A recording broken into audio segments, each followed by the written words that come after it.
What? All I right, we're am live hoping you again. can find us on Twitch. We're back, people. Okay, for Yes, real this we are time. back. Yes, and tonight is the first night that we're actually going to be live streaming on Twitch as well as Facebook and YouTube. And it's Mama D, and it's what is it again? Mama D, Quick, Mama Darlene, Darling. Mama Darlene on Twitch. So if you go over there and check it out. But tonight's book, Life Mastery, with Sherry Stirling Fernandez. Can I just tell you, this is the most appropriate name for a book I have ever heard. Right? It's all about mastering your life.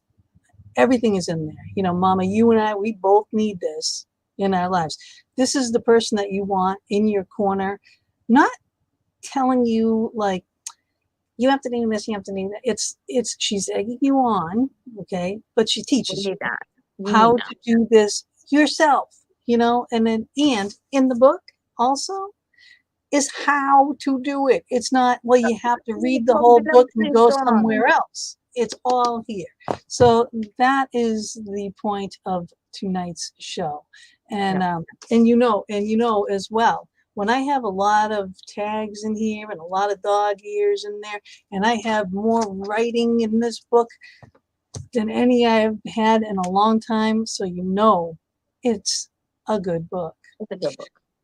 It's a good book. I don't think we ever had a book on the show that's been bad. But I Oh, think yeah. this one, for all the, okay, guys, for all the she's been doing about this book, it's a good one. Okay, It's a good one. she hasn't been shutting up. So it's a good one. So that That's right. means I've been talking about it all week. So yeah, it's a good one. But we all need this. This is life mastery. It's perfect. It is mastering life in general. Yeah. How to be a better person, how to have a better job, how to have a better life, how to have a better relationship, food, fitness, you name it, it's in there. Let me play her video so I can shut up and she can join us and talk about it. So Yeah. she'll be with us in a minute.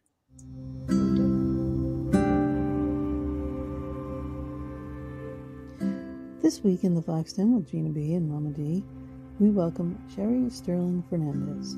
For nearly 3 decades, she's been a speaker, teacher, mentor, and now the author of Life Mastery, Personal Progression Toward an Infinite Potential.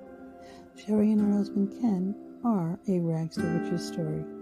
Against all odds, they found success, not only financially, but in each of the 8 areas of life mastery: physical, spiritual, relationships, education, motivation, money, lifestyle, and character.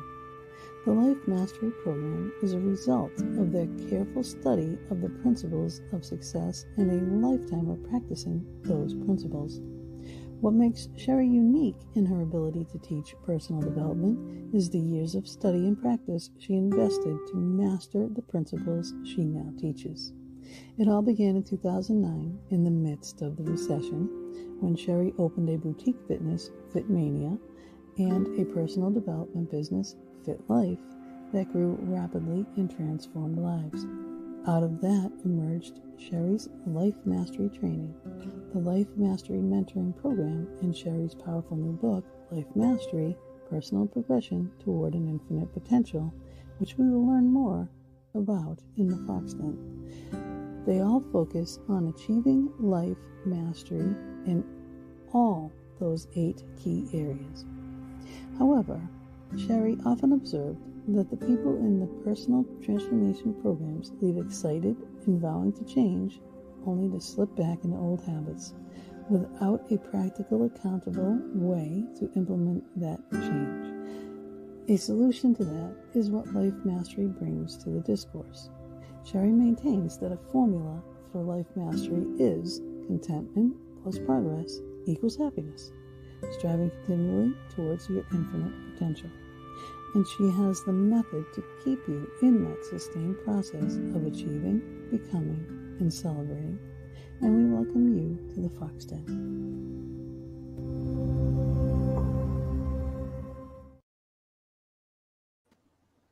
Hi, Sherry. Welcome to the show. Yeah, that was nicely done, Gina. Nice job on that video. She does an amazing job, yeah. Yeah. Still working on the voice a little bit there, so I was a little low, I think, but No, I'm we're doing good. the audio. I've got the lowest voice. I said I'm the only woman I know can sing bass.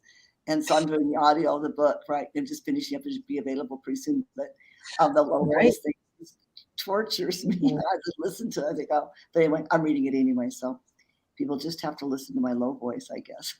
I like it. I like to have a low voice, but I meant like quiet voice. My voice is usually louder. It's low. I have a low voice, and I like that. When I lose my voice, though, is when I don't like it. And Mama D doesn't mind because then I can't bitch too loud. But I did say what I truly felt about this book. Honest to God, like I went back and put more things. There's more dog ears in this book and writing, and you even write this. Like I'm thinking about it as I'm writing things in there. And you said a good book, isn't a good book unless you're writing in it or something that you actually wrote in there is like, hey, circle that too, and it's like, it was so funny. I felt like we're like sharing the same brain on so many different areas of this book, and I truly love it because it does touch every area of those 8 key areas of our lives, everybody's life.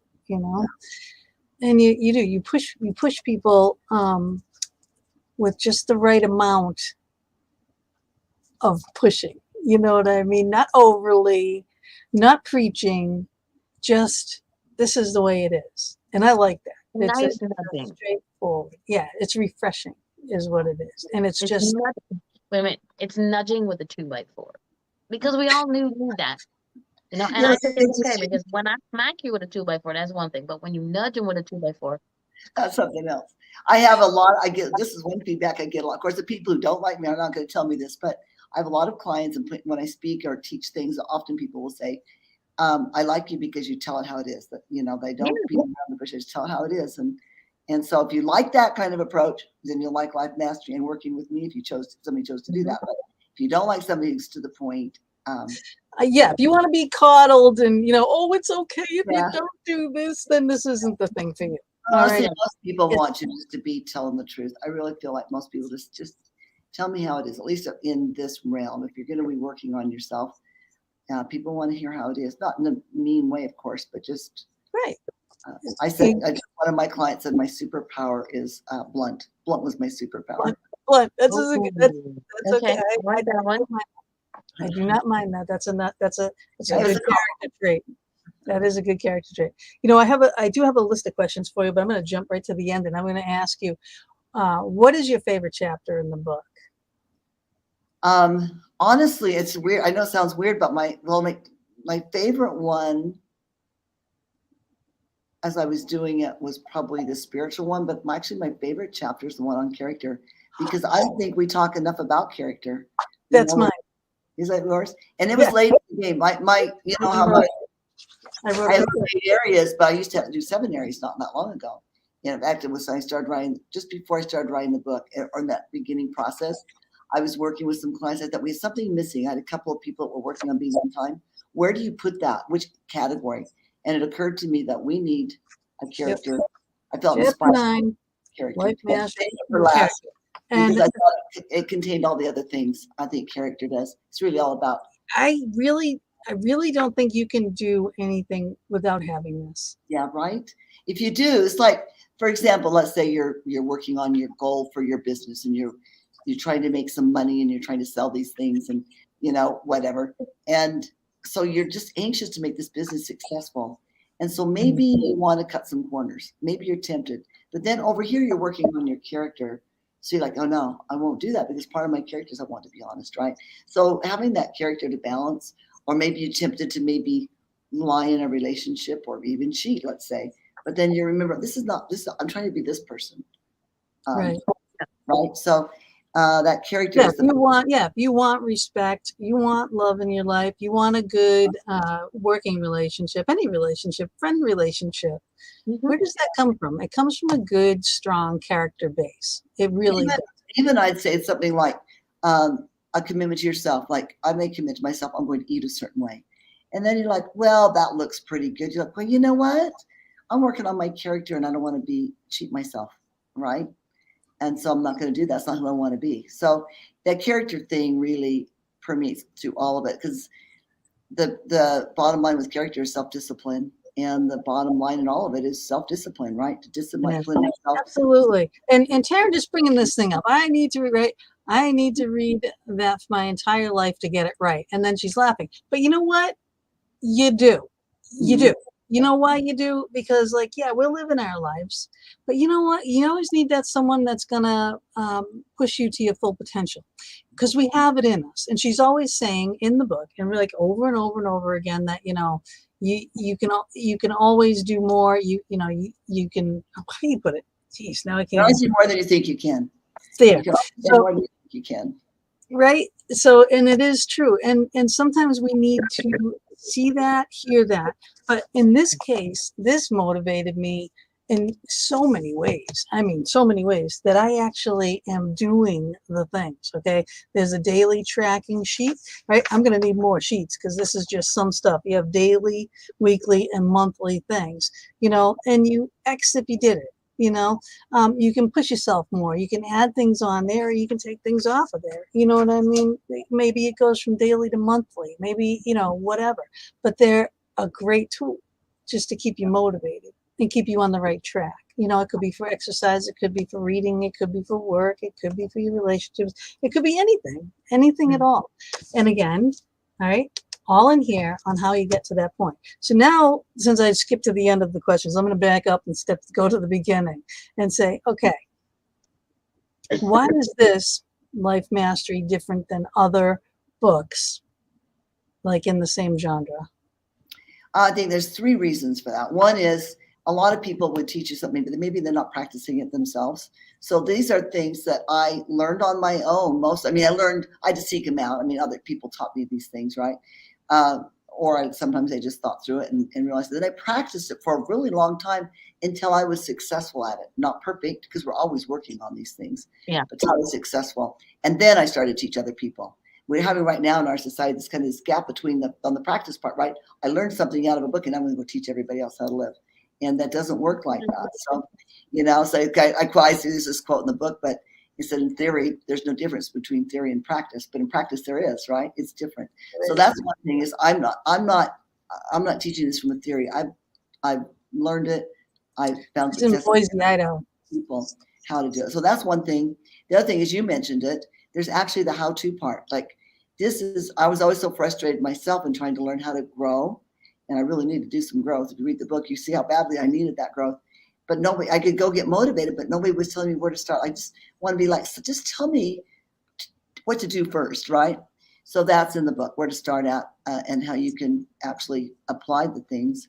That's in there. And then the other thing is, I'd say that's really different about it is I put basically everything I know is in the book. But everything, you know, it's complete, because in this realm, and this is not a criticism, actually why it's done, but somebody writes a book about an idea and they do all the research and this, and so it's whole books about one idea.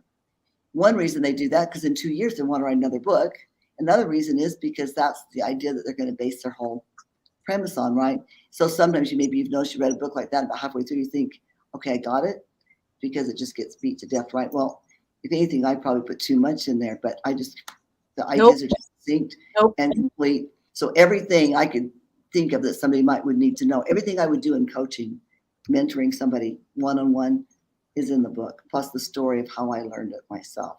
So where I came from. So you did that perfect mix too. So we're learning about you. So now I feel like I know you, and I feel like we have a cloned brain, but I feel like I know you. I'm in trouble now. Yeah. I'm a little concerned about that. I'm hoping this year's not got as much crazy stuff going inside your brain as I have in mine. I will not confirm or deny. It's busy in here. Crazy. Hey, we got a new person here. This is someone from Twitch, I believe. All right, Gambler 9164. Thanks. Okay, guys, I cannot see the chat because I'm on my phone, because internet and camera went all really wonky, and I'm putting that nicely. So everybody from Twitch who is following on my Twitch channel, thank you. Yes, thank you very much, because this is a new experiment for us tonight, going on Twitch. But okay, so back to the book. Now for the people that are just joining us and such, explain like the base thing for this in a nutshell that these guys that just came on can get caught up. So you're talking about the life mastery concept or precepts. Concept, the whole, yes. This is an easy thing. So it's easier for me to explain this. So I go because we're so familiar with the negative side of it. But everybody knows that when we feel stuck, we feel miserable. Like we like, oh, I'm stuck, right? And there's actually no reality to stuck. We're either backsliding or we're moving forward. There is no real stuck, right? If we're stuck, we're probably slipping. That feels horrible. It doesn't feel good. It's frustrating. It can lead to depression. It can lead to just all kinds of problems in our relationships and the things we're doing, and we can sabotage ourselves when we're backsliding. The opposite is, so you're unhappy. The opposite is when we're moving forward to our infinite potential, towards our infinite potential, which means we're always got to be moving forward. We're happy. But what's really cool is you don't have to arrive. There's no arrival, because every time you think you're getting closer to the infinite potential, you see if there's a whole new vista, right? Yeah. But the happiness comes in the progression. I'll have somebody maybe that I'll visit with. Usually I don't take them as clients, but they might come to me because they're really, really in this hole. And I'll just give them a couple of things to do. Just do this and this today. And then text me, tell me how you feel. And they will always come, I feel better, I feel happier. It only takes a couple of steps forward. Not that you have to keep going, you don't get to stop there, but the happiness comes almost immediately. First week you get that workout in every day, you're going to be pretty happy. And then when you add intensity the next week and you do it the next week, you're going to be happier, right? So it's such a cool concept. We're all wringing our hands about the depression and the misery and the unhappiness. The simple, and so you can only do it for yourself. You can't do it for somebody else. But the simple solution is just move forward. And you do that by mastering your life one little step at a time. The other thing maybe that trips people up is you think, oh, so maybe somebody feels like, if it is always an easy one to do, if I just lost that 15 pounds, I've got to lose that 15 pounds when I get there. How do I get there? I don't know how to do it. People feel like once I get over there to that other place, or I get my debts paid, I get my credit card paid off. Oh, there's always the if this, if that, this is going to be better. The grass is always greener over there. So the happiness really comes in and moving towards that, but you can only do that one step at a time. And that's what gets people frustrated. They think they need to somehow magically get to this place. And there's no magic to it. It's one little step at a time, but the happiness comes in the forward steps, making it happen. So it's okay. It's frustrating when you think I've got this big chasm to get across before I feel like I'm in control. No. Yep. Just one step forward today, another step forward tomorrow. And no, there are no big changes. They're just little. And what helps all of that is your sheets, your workbook now that's going to be coming out that I'm going to have to get because it's coming out. But the sheets have all these questions. You can monitor and track these things. Once you get it out of here and on paper and in front of you, it is not so daunting. And that's going to be kind of the premise of the book I want to write, right? But that is the thing, you get it out of here and get it in front of you. It's not like ruling over you anymore. And now you can make it a reality. In front of you too. People will ask me about New Year's. What do you think about New Year's resolutions? They are really fine. They're great. People are sincere. They're not fools. We're not fools when we set that. Our problem is we don't have a system. And so pretty soon the kids are sick one day and I was late for work and I didn't get to do that thing. I was going to get in shape this month. And now pretty soon I sort of lost it in the busyness of life. If you have this skill of tracking, there it is in front of you every day. And you're like, oh, I got to get my workout. I got to check it off. Right. So I truly believe that the biggest problem is not that people are not true to their goals. They don't want it bad enough. They don't have a system. So I teach my clients the systems and then they can plug their goals in however that works. I mean, we do talk about goals, obviously, but the big thing is systems. If you have systems, you can accomplish anything. That's true. And that is true, because otherwise it's like, well, if you leave it up to your own devices, that is what's going to happen. You're going to fail. I mean, people fail all the time. And then you said that, Gina, keeping it all in your head, just trying to remember all these things I want to do every day. Yeah, it just forget. Oh, right here. Right here. It's right here. Like, do it, check it out. If you don't, you're going to feel bad about it, and you're going to really want to get to it. You know what I mean? Because we want to have checks. We want to have all those things checked because that's like our life, right? Hey, you want the gold star at the end because you want to check the things. Yeah, Mama. The best thing, I think, now I'm just listening because I haven't had a chance. I've been searching. I don't have the book on my computer, but I will get it. But is that we're checking on you're giving us you're giving us not the rules, but you're giving us a foundation to build on. But we're checking on ourselves. We are our own worst. Like you said about New Year's resolutions. I used to make one resolution a year and be so disappointed in myself when I never achieved that resolution, never got to the fait accompli. So somebody once said to me, then make more than one, make 10. And if you've at least completed 5, you're halfway there. Yeah. If the other 5 count, but not as much because you've already completed 5 and you sort of pay attention to what you're doing that way. I was like, Yeah, and there's some truth to that as far as like I teach affirmations, but they're not like you usually see them on the internet. They're a little more powerful and a system for their written daily affirmations. But if people only write 1 or 2, they don't do as well as if they have 8 to 10. So I always encourage them to have at least 5. Otherwise, it won't feel important enough for you to go to them and write them down. It's weird. It's a weird psychology. But when you have several, you're more like, and it's a part of the big dreaming thing. I talk a lot about big dreams, and I'm not a fan of your ultimate goals being SMART goals. Action steps, yes, but not your big goals. They should be so big and so compelling. Well, I think it's that same idea. I've got these things I'm working on. They're so big. I just got to do them. If it's just one thing, maybe it doesn't feel so big. Maybe that's why. I don't know if that was your story or not. But. It is. It was. Yeah, but you have this list as too, like these. She's got I'm going to put this up here right now. She's got downloadable forms and such. Okay, so if you go to www.lifemasteryinfo.com, there are free resources there, downloads available, to the tracking sheets, a recommended reading list that she refers to all through the book for different subjects. Really good books too. Life Mastery personal assessment thing. And also the workbook and the audio book will be available soon. So you can get them through here, Amazon. Yes, Mother? Audio, please. Audio, right. And I need audio and PDF. Yeah, because she likes to listen. I'm the type of person who needs to hear it as well as read along with it. I don't know it irritates some people, but that's the way I work best.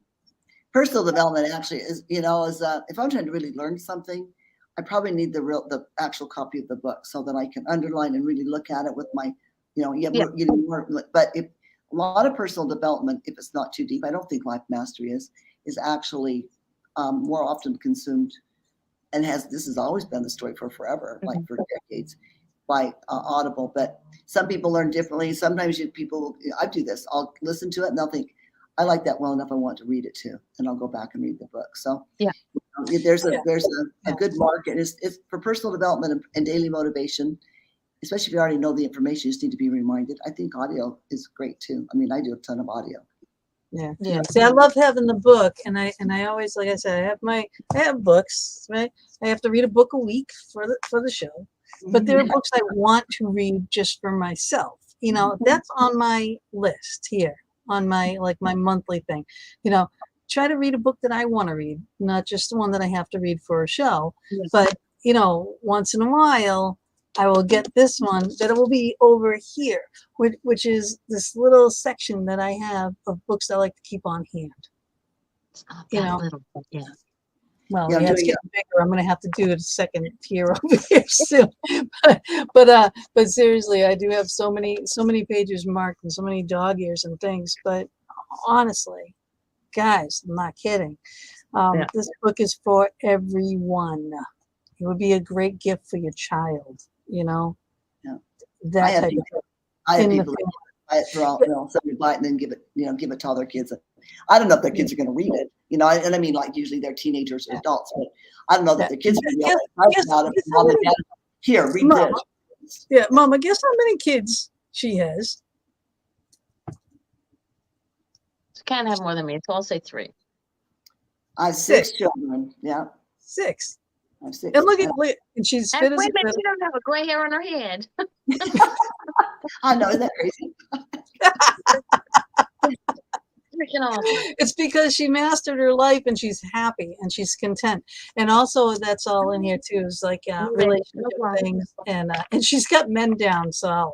It's like what do men want in a relationship? Sex. That's what they want. Yeah. Praise and sex. Praise and sex. That's it. Hey, can I go back to the kid thing for just a second, because that was a bit of a turning point in my life. I've been doing the tracking thing for a while. I started in my mid-20s, but I just had this weird aha moment. I grew up in the era of Barbie and that the beach blanket movies and that. Oh, sort of stuff.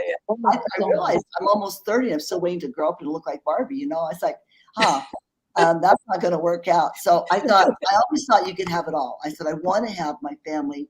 I saw young women looking at women my age, I mean girls, and thinking maybe having babies didn't look very desirable because women weren't looking beautiful still, right? They're having these babies and looking, I don't know. You know what I'm talking about? Yeah. Anyway, I thought you can have it all. I can have a rockin' hot body and still have babies. So I did, and I do. I had 6 babies, and I can still rock. One of my podcasters said, I stalked you. You still rock a bikini, and I do still rock a bikini. I used to many years ago, but you know what? I'm going to get back to it. That's what I said. You know what? I'm gonna do it. Now I have belly issues. So I can't eat all the crap that I was eating anyway. So it's already coming off. It's just it's a matter of getting it back. Let's work on that. You got the tools now, right? So yeah. And the motivation behind it, which is a little extra advice or help on that, just give me a call. There's not very much I don't know about getting people fit. I know. And you know what? That's a question.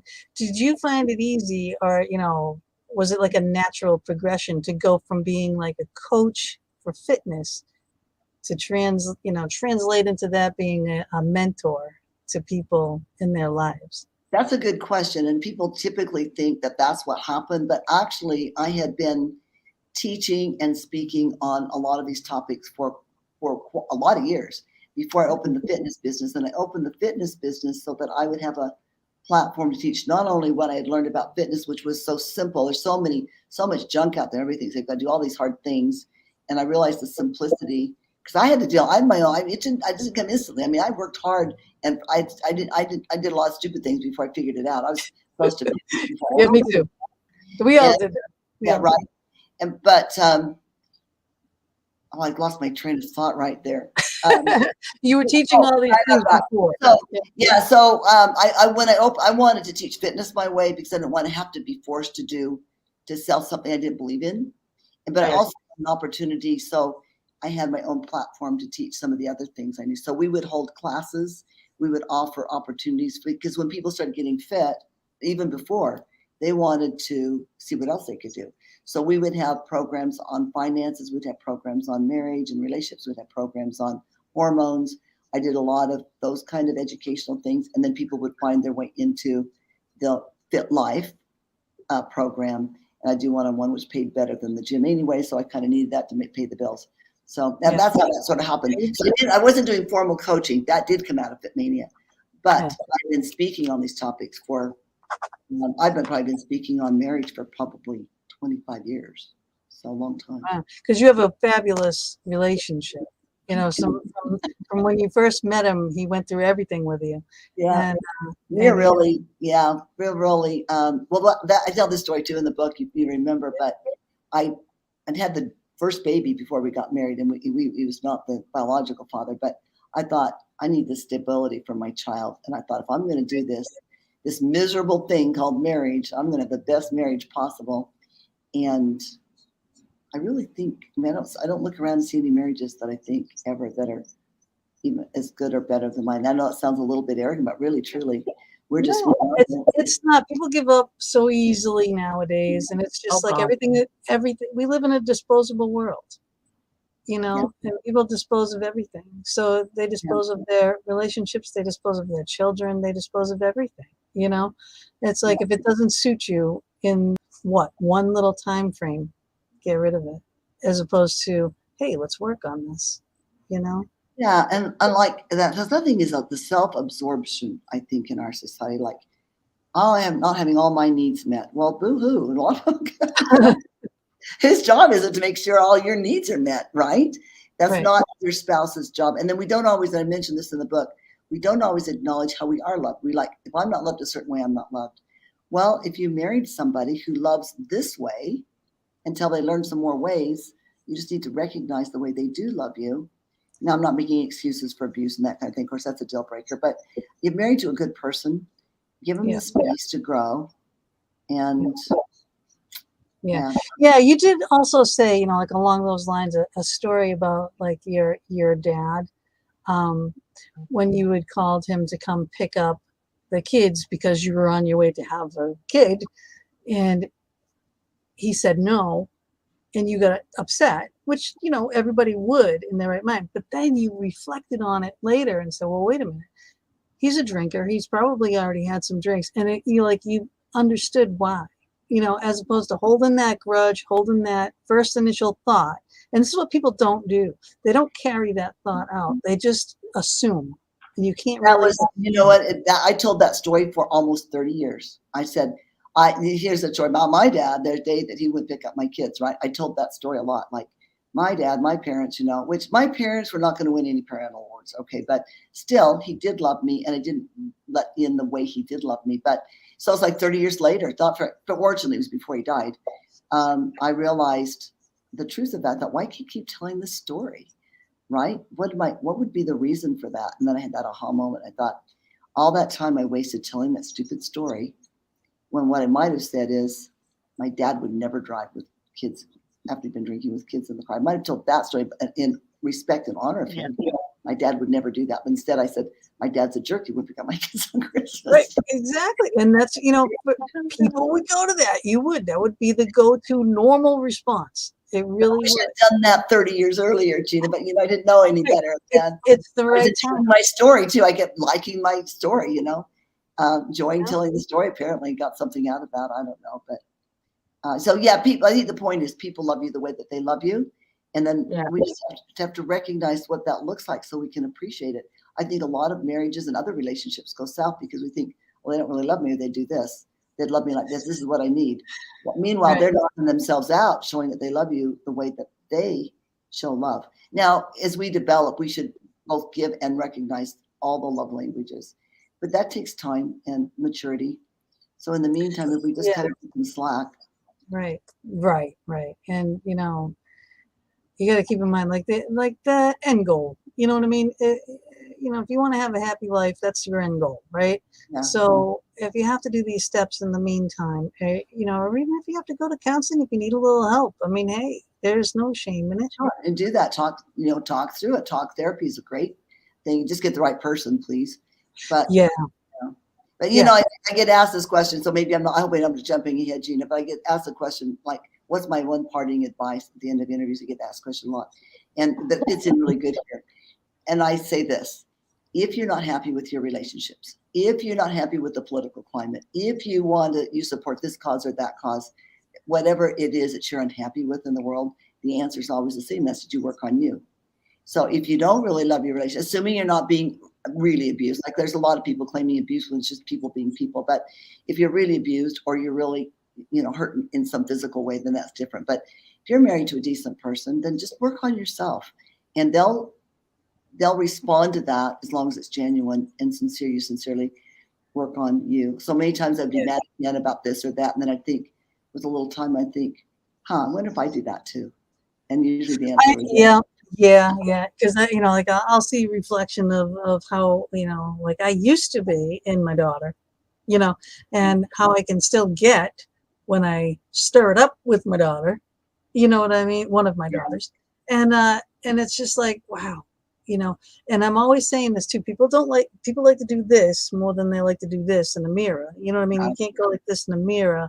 You have to be able to do that, and people won't. There's a comment here. But did you eventually recognize why he did what he did? Some people wouldn't have even tried to understand it. But you did eventually. You did eventually. Yes. So you're just reiterating that point. Yes. I did. I mean, it took 30 years. When you really think back, a couple of days later, you look back and I think that was so stupid. I got all worked up about that thing. I mean, right? Or even if it was valid, it's usually not malicious. Now, if it's malicious, you're probably married to the wrong person. But if it's not malicious, then why do we have to hold people hostage? Because we got our feelings hurt or we got offended. Like, that's a choice. It's a choice. I want him to cut me a lot of slack. I do a lot of stupid things. And so I want him to just love me anyway. So the best I can do is to love him anyway. I can't see you doing stupid things. I'm sorry. I don't think it's really. Wait a minute. Gina, didn't you in the beginning of the show say that you two were like a lot alike? Yeah, but I don't do stupid, really stupid things. Well, I get a lot of I will not confirm or deny that I do stupid things. I get a lot of credit for my wisdom. People say, "Oh, you're so wise," or people seek me out. You seem to understand things, and sometimes I tell them this, and sometimes I just let it go. But I think that's because I did a lot of stupid things, and we have to do stupid. Excuse my language, but we have to do stupid shit to get the knowledge that what not to do instead of. Exactly. It's not the most efficient way, but it's very effective. No, it's not. It's not. It is. Really stupid. You definitely are not going to do it again. If you don't learn from your mistakes, you're going to keep making them. Right? And that's true. You'll get to keep making them over and over again until you figure it out. And that's the way life teaches you a few things. Yeah. So now what you do, right, to overcome doing these stupid things is to have good habits. So talk about habits and how you talk about that in the book. So really, what you do every day is what makes a successful person is what they do every day. Those successful habits, right? What I do, how I train my mind every day, my spiritual things every day, my physical things every day. You become a certain kind of person, and that requires the development of habits. There's been a couple of books written about habits recently. I've been teaching this for forever. Since I was in my mid-20s, I've been doing this habit building thing. And the way you can get a coach and accountability partner, but they're not always going to be there, right? Like my clients, they might say a year, but eventually you have to learn how to be accountable to yourself. So you need a tool to do that. Yeah. This is the accountability partner. Really. Yeah, the tracking sheets is your accountability partner, and it's amazing how effective it is, by the way. But it's what you do every day that's going to require success in your life. Like if you want those checks, well, that's great. But what does working out every single day, 5 days a week for a month do for you, or a year do for you, or a lifetime do for you, right? Yeah. We could read a book here and there. If you don't have a podcast, then you have to read one every week. You can read a book here and there, or read here and there. But what if you read 30 minutes in your field every day? I tell clients, if you'll do that for 2 years, you'll be an expert in your field. You'll be way ahead of all the competition because nobody does that. So, but what would 30 minutes a day in your field do for you in your business? Or what would 20 minutes of meditation do every day for your ability to control your thoughts? Yeah. Darlene with the meditation. We love the meditation. Like for me, it's more, I go back and forth on the meditation. It's like when I really, really need it, then it's like miraculously the time makes itself for me to do that. If you know, like the universe is saying, hey, all right, you really do need to meditate. I do take the time to ground and shield first thing in the morning and at night, just because I work like in paranormal stuff. But that is a meditation form itself, but that is a habit. It is a habit. It is how I start my day. It is how I end my day, so that, it protects me, like spiritually. Every successful person I know, I know anybody who I really respect that doesn't have a solid morning routine of things that make them grow. Everybody picks their own, right? I don't ever tell a client you need to be doing, I mean, there are some things you really should do, but usually they figure that out almost. They know this already, right? Like you should exercise every day, and they know this, and so they'll get to it on their own. But I don't tell them what their daily habits should be. But you need a routine of success habits, and you know what you need for that. They do tend to be universal, however, which they usually come out of that same pool of things we're talking about: meditation or prayer or reading, exercise, the way we eat. What would be some other, like people will say that too, like, oh, well, I can't really focus on reading. I can't read. There are not a lot of readers in the world anymore because of audiobooks, because of, podcasts, because of all these things they're telling you, so people won't take the time to read, or they'll say, I don't have the time to read. Well, if you do this 10 minutes, 20 minutes a day, you're going to get more proficient in reading. You will learn how to read. Somebody says that to me. I have no tolerance for it at all. All these other people are busy. I'm probably busier than you are. And these are really successful people, and they're finding time to do it. When I had my fitness business, Fitmania, I had two. They weren't necessarily connected. They just happened to be two of these nursing students in my program. They were in that last year of nursing where they're working on the floor, right? So that for like, I think 9 months or something, they're doing their, I don't know what they call it, but it's like an internship thing where they have to actually work.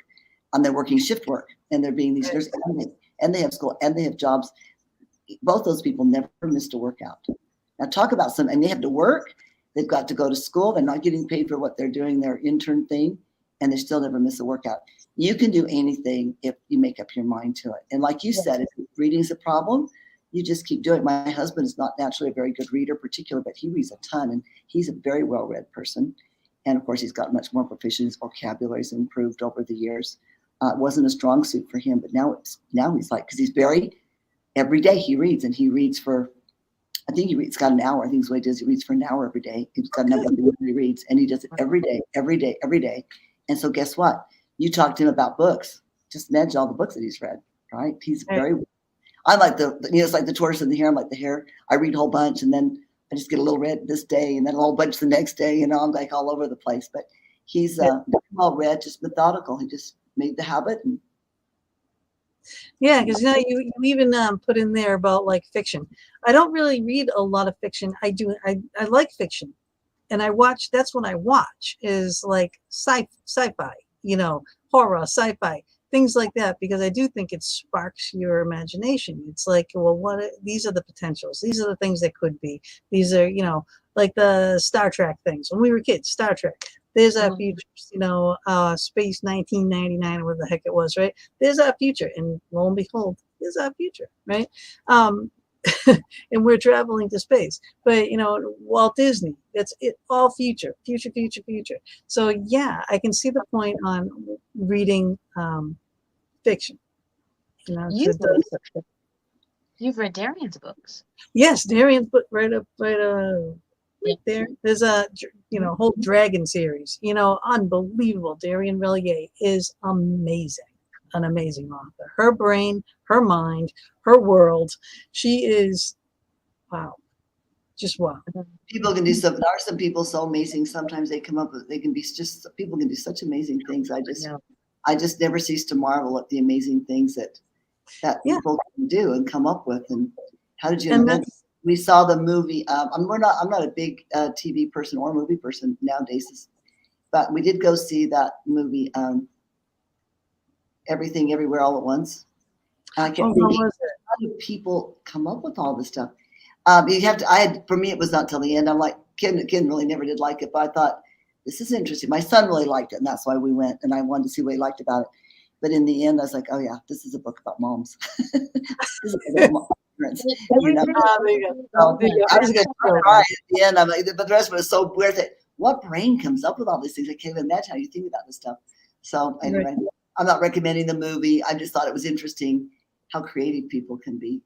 Absolutely. Mama Cat, 1969. I love that. She says, the people that say they don't have time to read, that is nothing but an excuse. And you mentioned excuses a lot in the book. I bet they take time to scroll through Facebook or some other type of reading that they want to do. They make time if they want to do it. And that is it in a nutshell. Yes. And how do you do that? You put it on your tracking sheet. I don't have time to do this. I don't have time to go there. I can't go shopping. And there they are on every social media page. Yeah. Yeah. So it's just, you just track the habit if it's important to you. I had just met with this guy. He wasn't necessarily, he's not at this point coaching with me, but I do a lot of this where people just say, come take you to lunch and pick my brain or whatever. And I do that because I make myself available because I'm out here to try to make a difference, right? So anyway, young man. And he said, well, what would you suggest for me, ambitious, in the financial development kind of world? And I said, that thing about reading 30 minutes every day. Got a message from him back a few days later. And he said, already it's making a big difference. And he's got a lot of competition in his field, right? He's a young guy trying to get, as a financial advisor, tons of competition. I assured him in 2 years, you will be considered an expert in your field. And he will, because you think everybody else, all the other financial advisors are doing that? They might be checking the stock market or whatever, but they're not reading something in their field every day. Yeah. And people say, I can't go to college. And you mentioned in here about the Great American Courses. Aren't those great? Right? I found the same thing. That's what I'm saying. This girl is like in my this is all, this was what I wanted to learn about and not pay to go learn about it in a class. But this is all about art, Talking about the great courses, right? You're talking about the great courses thing. So maybe I'll read that. This is all. Now, here's the nice thing about these great courses too, is that you can skip all the agendas and the political nonsense that goes on in universities and just get the information. Exactly. Get right to the point. And done well. Well. You don't have to listen to somebody. There's so much foolishness goes on in universities. It's just like people and so much money, and people so much money, right? Yeah, bitching about money. And it's not that you can't learn things, because you can find it. You can find it free. You can find things like that. It's, it costs, but not as much as going to college. You know what I mean? Or a school that to learn that would be a lot more than what I would want to pay, because I'm not using it for an education, like to work in that field or anything like that. It's just something I wanted to know. And you're talking about Ivy League level professors in that program. So you're getting you can to afford that, to have that education. That's great. If you're just looking for the knowledge and the information, that's a great way. Those great courses are, and they've got to stream them now. You don't have to buy the CDs or the. Yeah, I know, because I bought them years and years and years ago. Yeah, we had tons of those. We finally got rid of those, and now you can just stream it. So right. And so it's even easier now, because we had to order it. What do we want? Wait for it to come to us, Right. And now everything is right here. So there's no excuse to not learn, I think everyone should learn something new every day. That's just me. You can already pick up a book for 5 minutes and not learn something new. Exactly. That's why I love doing these shows, because I am always learning. We have some pretty fascinating people. You are absolutely top of that list. Amazing people, and had it not be for this, we wouldn't meet you. I wouldn't know about this book. I wouldn't be able to tell everybody else about this book, that you need this book in your life. I really don't. I'm doing what you're doing. If you're reading a book every week and then talking to the authors. But I'll tell you this, I've done over 100 interviews on the book, and I have loved, I can even get emotional. I loved almost without exception every host. Some of them I've done twice or 3 times, but every host has been awesome. And you know what I think? I thought about this. I think it's because like you, like you ladies are doing this for a reason, right? You're trying to make the world a better place. And I think that's why every once in a while I get somebody who really just likes to hear themselves talk, I think. But that's not been very rare. And even that is, it's just they really don't hear their own voice, right? And then I just sit there and just listen to them. But that's been very rare. Most people are like, really want to know, like you, Gina, they really want to know. Tell me this. And they really want their readers to have to know. Yeah, what do we say all the time, Mama? If we help one person, that's where we focus. We focus that we're going to help one person. It's going to be millions of people listening. We're not doing this for fame and fortune. Hello, we do this for free. We know that no matter what show we do, we're going to help one person. It could be 1,000 people, a million people. Yeah, that's the goal. But that's our job. We've done it. We've succeeded. And you said that in this book. I think it's interesting that life is designed so you will never know what good you've done in this world through your podcast. You'll never know that. Somebody might call you and say, "Oh, you really changed my life." They probably do. But for everybody that does that, there's probably a couple times, and that makes my life worth living. You know what I mean? It's nice to get some feedback, right? But there'll be, for everyone that does that, there'll be people who, and that person may or may not really be changed. They might be sucking up, who knows? But I learned when I was teaching a lot, how often you make a difference and you don't even know it. And I think it's designed so that doesn't go to our head. But I hope in the next life we can look back and see all the difference that we made in doing the thing. And just all you can just do, everything you can do. They're sharing the love in the chat room. I love that. Between each other. Okay, I didn't mean to cut you off. You don't lay out your questions, Gina. Do you have some more questions for me? I do. Let's see. Okay, we did the check. Habits. We did habits. All right. Okay. Yeah. Systems are more important than goals. Mm-hmm. And why is that? That's a really, really good point. I like to share this story. One of my clients, I never had to ask her. I just shared, so I'm sure she'd be fine with it though. But just a little example of that. I'm working with her for quite a while. She's learned the systems, right? The tracking and how to write if you can't track it, maybe an affirmation works, and how to do a satisfaction checklist. So she's got the tools down. And then she said to me one day, she mentioned this a few times. She said she had two young adult, like maybe 18 and 20-year-old kids. She said, I've wanted for a long time to just write a journal for them for one day for a year, write something about them every day for a year, this kind of journal thing, they give it to them. And she'd mentioned this a few times, but not really very seriously. The one day she came in, she said, I just put on my tracking sheet to write in those journals every day. So she never had to set the goal. She didn't sit down and write the goal. She went right to her tracking sheet. She knows if she puts it on the tracking sheet, it's going to happen. So in that case, you don't really need the goal, right? I can't see what it says. It says journal. Journal. Yeah. Yep, that's on mine. So yeah, and that's actually on mine too, Gina. And this in my tracking sheet. That book right there with the little fox on it. It says "For Fox's Sake," in that book right there. So anyway, that's why systems. If you have you want to be, I always like to use fitness. It's so easy to everybody gets it. If you write on your tracking sheet that you're going to work out every day and you're going to eat a certain way, well, then you don't need to really set the goal because already you're doing it, right? And then every month you up your game or change it up a little bit. It stays on your tracking sheet month after month, year after year. You're going to get there. You're going to do it naturally. You'll automatically then make some adjustments and changes as you go along. But you're going to get there. So on the track, you don't have to sit and write the goal down. I mean, not saying you shouldn't, but But as we get older too, we got to realize our body has some limitations, which is okay. You know what I mean? We let ourselves go. It's not, it took years to let ourselves go, right? It took me 5 years to gain these 60 pounds. They're not going to come get it back, right, Gina? We're going to get it back. That's right. And I already started, I used to be able to do the wheel, right? Roll on the wheel 150 times without even losing a breath. How old are you? Why did I ask how old you are, Gina? 60. So, I can't do that now. I can't even go all the way down, but there's also a different reason for it now. What? It's what? Because now she has COPD. So the breathing is an issue. So but this girl, I can't do the cardio. She can do, she's got 3 flights of stairs in her house. And she can be running up and down the stairs without thinking about it, just going to do different things. And she's got the cardio, she's got the exercise. It's just that now she's can't eat sugar. Yeah, and it's already the stuff is coming up. Yeah, because I got belly issues, I get health issues, but I can't eat sugar. Well, that's a gift. I can't eat. I know it is in a way. Except it is. when I tell her it's a blessing when it occurs. If you're eating sugar, I tell you to stop it. So there you go.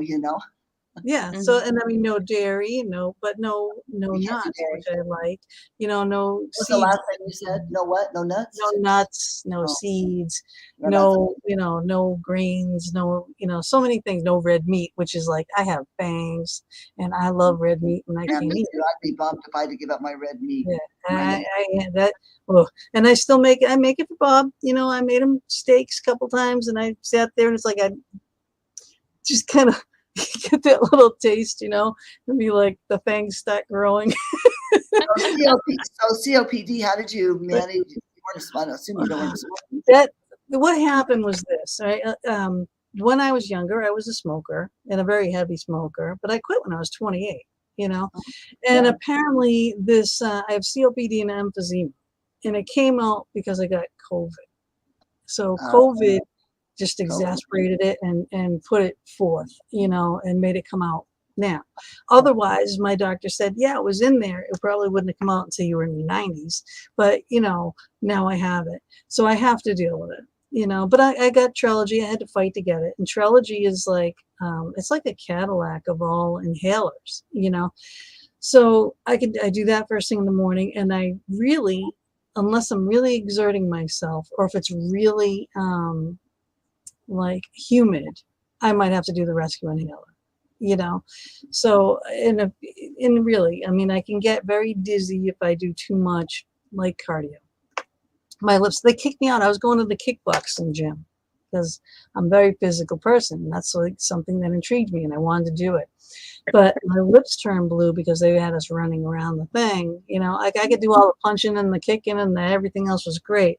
And they even said, well, just run and see how it goes. Well, the lips turned blue, and then they kicked me out, and they said, until you get a doctor's note saying that you can do this, you can't come back. You just have to find things that you can work with that still keep you active. How about weightlifting? That I'm just starting again, too. Just, light weights, light reps, because I'll build a huge muscle, because I still got muscle, from when I work, because I did physical work my entire life. I did construction and all that. So I was always a big muscle. So I have to be careful with weights because the muscle gets too big and it's not great for a girl to have, that big of a muscle. I always say, just bring it on. I'll take all the muscle I get. I have a hard time. Yeah. It's a little much, So that's why I was always heavier, because I was always very muscular. So like my 150 weight was a good weight for me for my height and for my build, where my height might be like 130 for someone that wasn't as physical, as I was. Because I mean, I was just solid muscle, head to toe. And I loved that. And I used to model, all that kind of stuff when I was a kid because, I was thin, and I know what the answer is going to be for you, Gina, but I promise you, there's a solution that you can be still lean and fit and still have and deal with it and probably be healthier with the COPD and the emphysema. Yes. If you do it. So I don't know what it is exactly. We'd have to talk and maybe you'd find somebody better advice than I've got, but there is some way that you can have it all because I believe in that. I believe you can be fit and then you'll be better at everything else that you do because you've already been there before. You know this already. And I think there's a way. So I'll be curious to know. I hope you'll contact me someday and say, you're stuck with me now. Yeah. Okay, all right, then that's it. Then it's on. I'll be watching and seeing what you choose to do. Oh yeah. If she doesn't message you, I will. I'll be down. Oh no, I there's no doubt in my mind because I really again I'm gonna keep doing this through this whole show. This book is amazing. Yeah. You inspired me. I need the book. I'm gonna be honest. More than anybody has. It can be bought on Amazon, correct? Yeah, I mean I've got a lot of these life coaching type books and stuff, but they'll be like on this subject, on that subject, on and this is life mastery. All right, people, Sharon, you just came in. All right, life mastery. This is perfect name. You don't think of this when you first look at the book. It's like, oh, I got to read life mastery. Personal progression towards an infinite potential. I wonder what that could be about. Well, you know what? It's mastering your life. That's what it's about. All right, so you can't get any more perfect and straight to the point than that. Yeah. That is a question too. Why is there?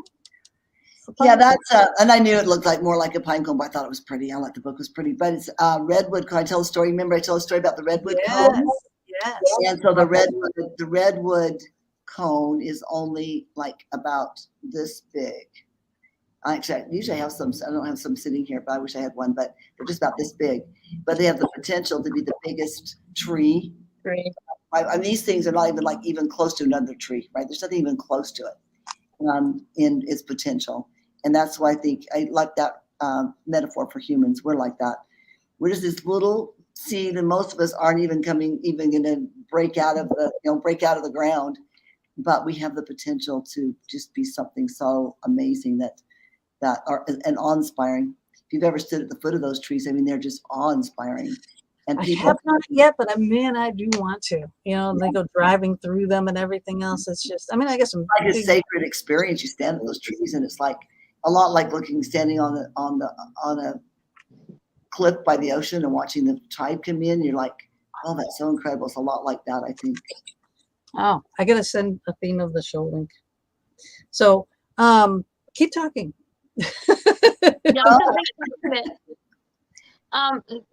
Where can people buy the book? Because I'm just, me, I do my thing while everybody's talking.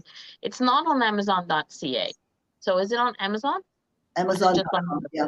Well, I didn't know about Amazon CA, so I don't know about that. I didn't even know that was a thing. So it's on Amazon.com, and both the workbook will be up hopefully it should be up next week, easy. But right now the book, and there's a hard copy or paperback. We didn't really mention this, but Life Mastery was on the Wall Street Journal bestsellers list in nice. July.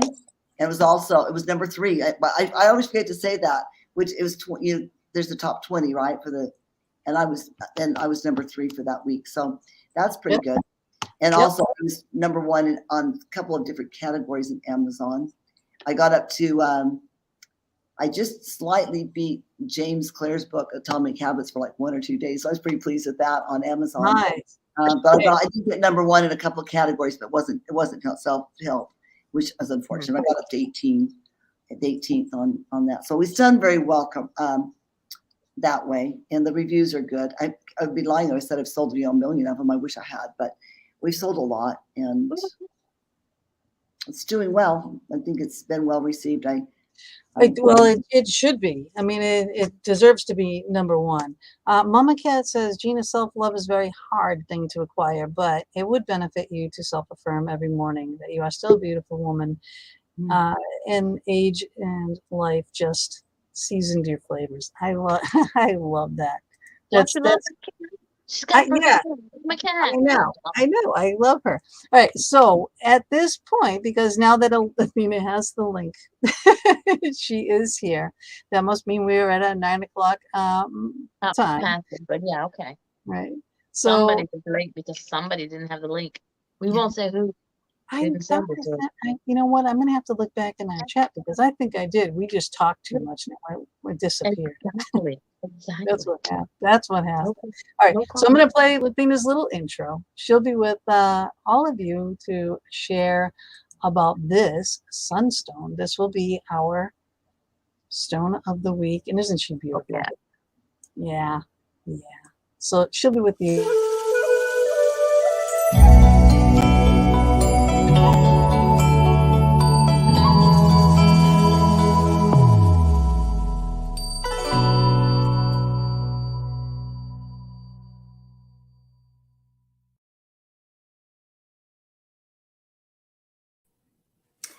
Hello, loves. Hello. I'm Athena Barry, Reiki Master and author of award-winning book, Raise Your Vibes, and creator of crystalreikihealer.com.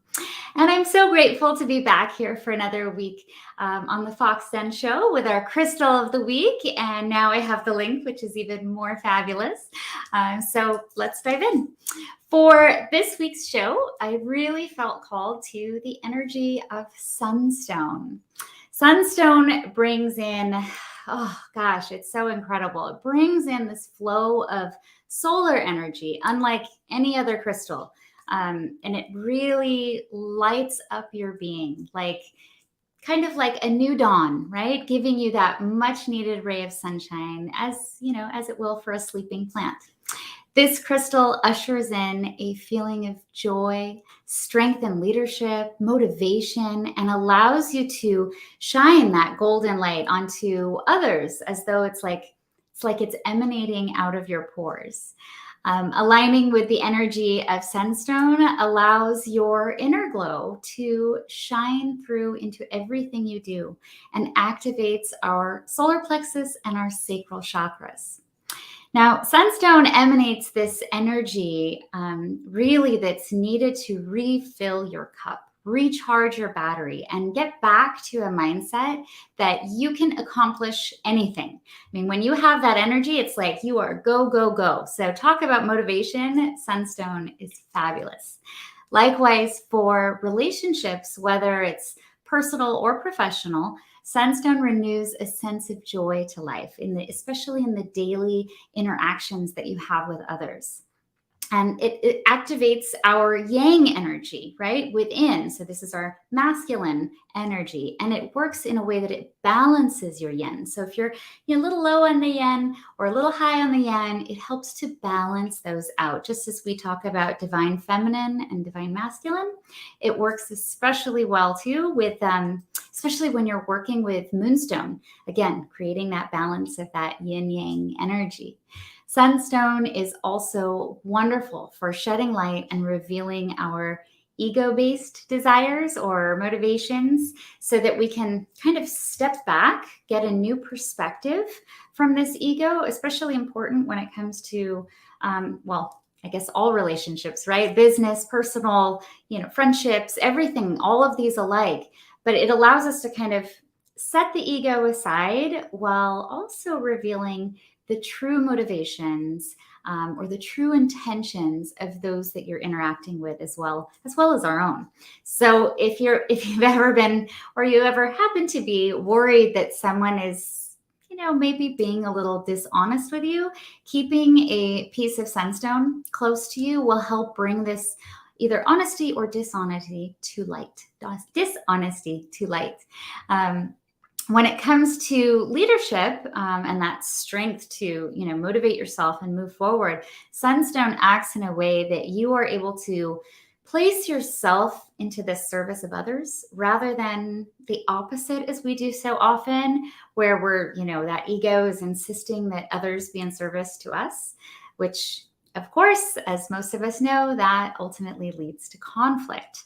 So rather than dealing with conflict, working with sunstone helps to transmute any overwhelming feelings, especially like of anger or judgment or resentments, and transmute these back into a sense of joy so that you're raising not only your own vibration, but your vibration of your emotional patterns as well. And we all have patterns that we go through. So we want to definitely shed some light there and help raise the vibes with your emotions too. Physically, this stone, it works especially in Chinese medicine, we'll refer to warming the body or the hot energy versus cold energy. So sunstone is definitely that hot energy and warms the body in a way so it, increases your metabolism. It speeds up or helps smooth up digestion issues. It increases your overall sense of vitality and energy reserves, and like kind of boosting your reserves, like giving, save that for a rainy day.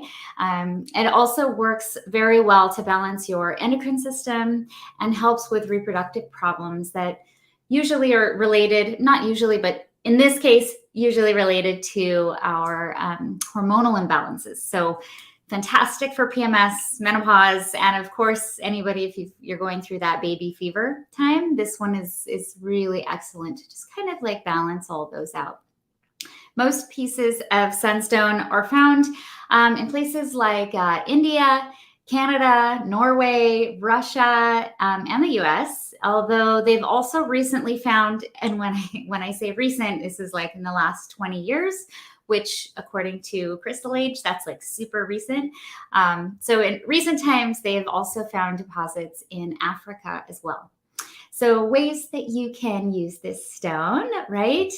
It is wonderful for wearing as jewelry, placing under your pillow, if you have a little satchel or on the nightstand. You can add this one to your crystal elixirs, so, your water bottles. I love to add these to my spiritual baths when I need like a boost of energy. And of course, meditating with it is wonderful as well. But probably my favorite way to use this crystal, aside from professionally, which of course, I love to add pieces of this to crystal grids for my clients, especially if they need a boost of energy, a return to joy, motivation, hormonal balancing. These are all really important ways that Sunstone can support them. But for me personally, this is like my go-to. If I wake up and I'm having like a slow moving day, or it's hard to wake up, and I'll slip on my Sunstone bracelet, and that just kind of gives me that boost of energy and like help me get over the hump of, why ever I happen to be tired that day. I've also just created for you, and I think it's still uploading, but it's a Reiki ASMR healing video with Sunstone for motivation, empowerment, and joy. So if you feel called to after the show, of course, you can enjoy some Reiki healing using Sunstone. And that'll be on my own YouTube channel, Crystal Reiki Healer. And as always, I love to leave you with a beautiful affirmation to help you connect with the energy of your crystal. And for this one, it is, let me grab it here. My inner glow shines an abundance of blessings on my journey. And that wraps it up for our crystal segment of the week and the energy of Sunstone. Thank you, ladies, so much for having me. And I hope this has added some value to your show. You always add value to the show, and we miss you dearly. Hello. I missed you too. Hello, love. Athena, meet Sherry. And Athena also has a show, and I think, Athena, you should have her on. All right, I love it. I'd be delighted. Come over to raise your vibes. Let's raise the vibes together. I love it. Thank you. Let's do it. Perfect. Well, Gina has particularly loved your book. We were through all of our chatting, and we've stopped actually even like texting. It's almost like no point because it's like too much thumb movement. So just call her. Which is why we forgot the link. It's not the first time, but it won't be the last either. So it's okay. So I log in, I copy and paste it, and I log in, and I'm like, wait, this is showing a 2-hour show, and it's over. I'm like, this is not possible. So I'm not sure which one I logged into, but sorry. You know what? I made it, and I had tried, texting you. It didn't work last time, and Mama D, I don't think got my messenger. So I just it now. Yeah, you got it now. So you would have been singing my praises all this time, huh? So I figured just commenting on the YouTube would work. So yay, here we are.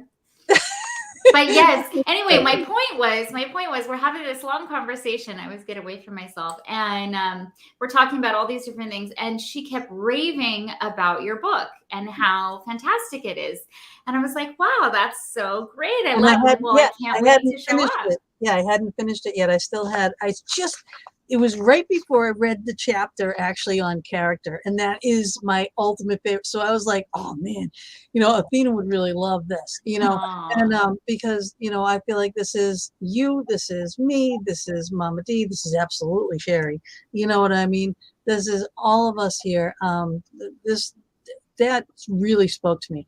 And then how she puts everything into play is how you do in your book, which is right here, one of my in my little box bookmark here. Right? Raise your vibes, right? But it's again too. It's how to. It is not just It's not just let me throw information at you. Yeah, if you don't give them a way to, if we don't have a way to use it, what it's not as valuable, I guess. I mean, unless you're really a go-getter, but it really helps, especially when you're kind of starting with some of these practices, right? To have kind of a guide to the steps to get there, at least until you figure out your own method. Yeah. Right. Because now you too, you probably had a few New Year's resolutions or something like that just fell to the wayside because either it just fizzled or you didn't know how to do it. Yeah, it's around March, I think, that it just kind of tanked. Yeah, and it's like, well, there's always next year, right? And it's like, why do you gotta wait? Why do you gotta wait a whole year? Yes. This is your life we're talking about, right? So we want it to be better. So she gives you all the tools, and you do too.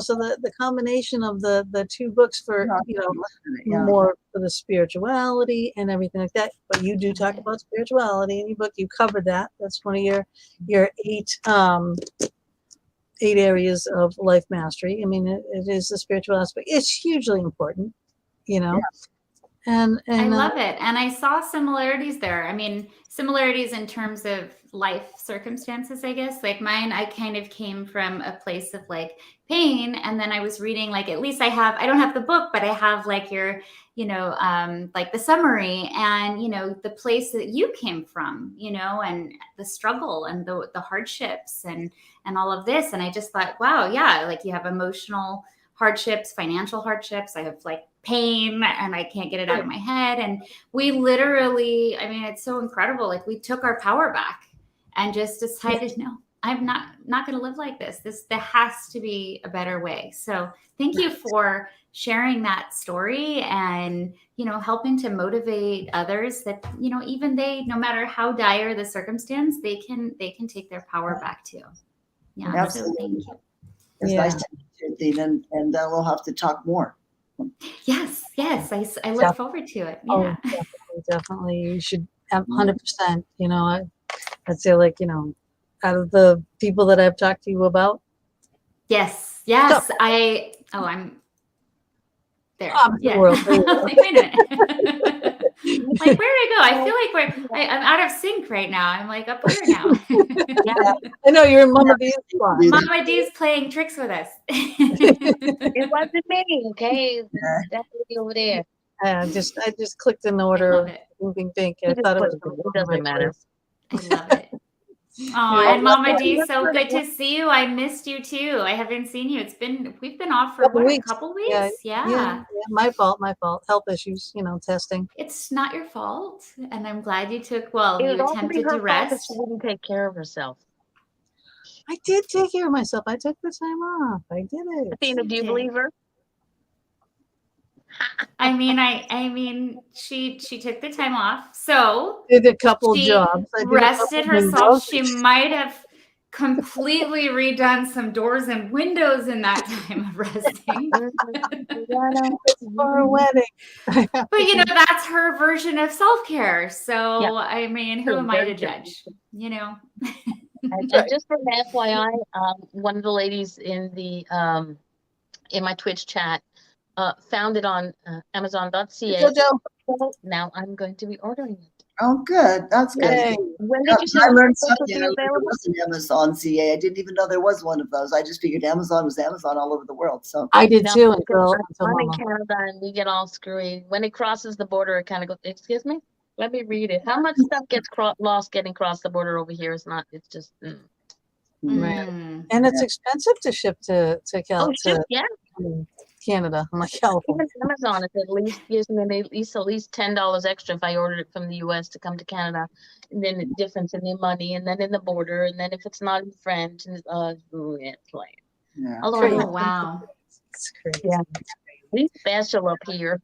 All right. Well, Athena, I'm sure. Well, my love, I know I will let you get back. I know you really are enjoying Sherry, and I think it's wonderful. And hopefully, we'll enjoy a talk together soon too. Yeah. But yes, enjoy your show. Thank you for having me. I hope that Sunstone added some value to your show and your readers. And I will see you all soon. Always. I'm going to put that picture. There it is, right there, Sunstone. And there's your motivation and strength. CrystalReikiHealer.com. Go check her out. Check out the video that she made on Insta. Follow her on Instagram. She puts a lot of work into what she posts on Instagram. Yeah, so I love it though. It's wonderful. Yeah, thank you. All right, my loves. Sending you all so much love, healing, and many blessings. Bye. Bye. Bye, love. Bye. So we are all about the puppies next week. We're going to be doing Brandon Wainwright. Oh yes. Yeah, Tyson's Gift. So it's going to be, I'll probably be crying next week because he lost his dog. But again, his dog came back and started communicating with him from the other side, which I understand fully because my dog just passed away not even a year ago, and she left me signs here. I'd get up and step on food, and I had vacuumed because I'm anal. I had vacuumed and vacuumed and vacuumed, and I'm stepping on food and going, "Come on, Lacey!" And then I'm like, "Oh, Lacey!" And I'm posting pictures of little bits of her food, So it's going to be a neat spiritual type of a show too next week.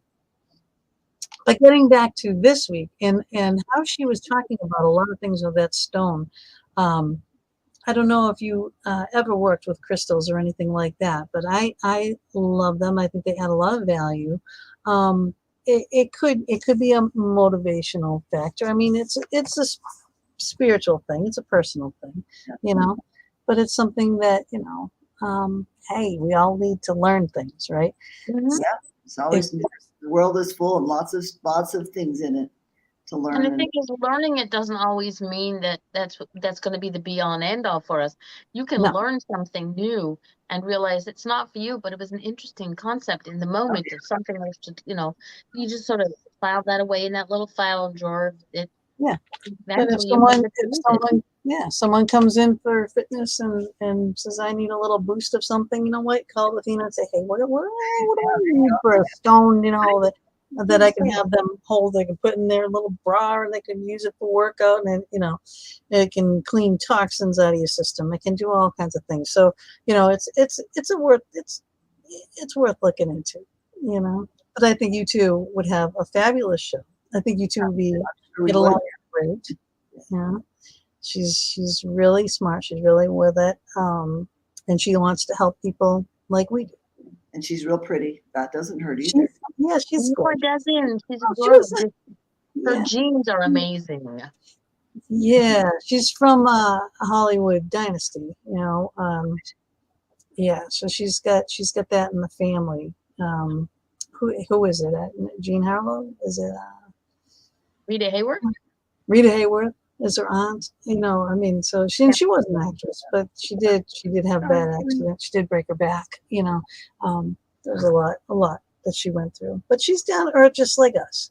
She's exactly like us, and she came on the show as a guest. Yeah. And then she just sort of fit in and kind of like you. We feel like we know you. Just try it once in a while, and then now we can't get rid of it. She won't let it go. Yeah. But it is. It's like you, and it's like I feel like I know you. I read your book. I feel like I know you inside and out, and you're just a fantastic person with a wonderful soul who wants to help as many people as you possibly can. Your kids got to be the luckiest kids on the planet. I don't know if they know that. What do your children think? Sometimes they admit it begrudgingly. They're like, yeah, good parents. We have a son that's been struggling a little with some depression. And he said, he went to this first counselor and he said, I didn't like him. And finally I said, well, what did you like about him? He said, and then he said, I didn't like the first one. I didn't really like the second one. He said, well, both of them said they wanted to talk about my bad childhood. And I said, I had a really good childhood. That's not the problem, So I guess he feels that Anyway, every once in a while somebody that wants us to adopt them, but so I don't do it. Oh, that is fantastic. I had a guy here today that's been part of my life for a long time. He's about 35, and he said, Jeff, I didn't have my parent, but if I didn't have my parents, then Kim and Sherry would be the parents I'd want. So I guess so. We had a lot of kids that like to be at our house. Felt good. Ken and I've never been much for contention. So our home's always been, people will often comment even now, like I have a lady that cleans my house. She doesn't clean houses, just cleans my house. She said, I just like to be in your house. So it's always been a place I think that people, I don't know exactly why. I think it's because Ken and I are so, we don't do contention. We just have love, for each other. And I think that creates a space of that people feel good in. So, that's a magnet. You're attracting, all that good energy is attracting people to you. Yeah. Let me see what they say. What do we got here? I'm just looking at all my comments here because I didn't have it on the comments. All right, you guys were talking about you found the book at the Amazon.ca, yeah. And I put the links in for your website as well, Well, both thank you. and all of Facebook, Twitch, and YouTube. So if anybody's missing it, get your asses over there. See. And just to reiterate, those tracking sheets that Gina keeps talking about, they're in the book. There's a sample in the book, but you can get them for free. I've given every website I've had, which has been a number of them, for like, I don't know, forever, 10 years, 12 years, more than that. I've made those tracking sheets available. For free, just because I feel like. But there's so much more. Like I have to get your workbook too. But there's so much more than just the. What am I doing here? I'm on the wrong thing. Brant, come back. Okay, I'm clicking all these things. I'm like, what am I doing? Okay, like I've never done this before. But there's so much more to it, though. Besides the tracking. Your personal assessment sheets. This is something that I would do, how I am now. And then that's what this would tell you more about what you're doing right now, how you are as a person right now, physical, spiritual. All right. But, okay, like physical. I take responsibility for my own health. There's 1 to 10. So you'd mark where you are in that. You add all these things up. By the time you're done, you put them on this like a target chart, okay? And you're going from the center out. So you're going like, 10 points to, goes in increments of 10 all the way out. So my strongest was character, and spiritual was my second. So, did you connect the dots, Gina, when you were done? Did you connect the dots so it makes a circle? Sometimes somebody's going to get that. So that visual has been so powerful where they look at it and they'll say, oh, I've got a flat tire. Exactly, because now I really see the areas I really have to work on and pick up on. And, and when because you don't think of it in those terms until it is. Yeah, it's a very good visual, especially when we talk about, how do you roll forward with a flat tire, right? Your wheel has maybe got a flat spot on it. Oh, yeah. Or that sucker's square. You're not going anywhere. And so it makes it really good. I mean, I don't have to explain it. People just get it. Oh, yeah, look, I've got a flat place. One of the things really good, the assessment's, of course, not designed to have an intricate depth. No, it's you. It's for you just to kind of get a feel for to be honest with yourself. And the reason, and I might talk about this in the book, I can't remember for sure. I say it frequently, but people will come to do mentoring, for example, with me, and they'll say, we'll talk about, and they'll say, well, I'm really strong. What areas are you strong in? Or they might just say, I'm really strong in my spiritual, for example. And then, or my family. Those are two that are very common. I'm really strong there. And then they'll do the assessment. What they realize is they're not spending any time or energy in those things. They feel great love. They feel very spiritual.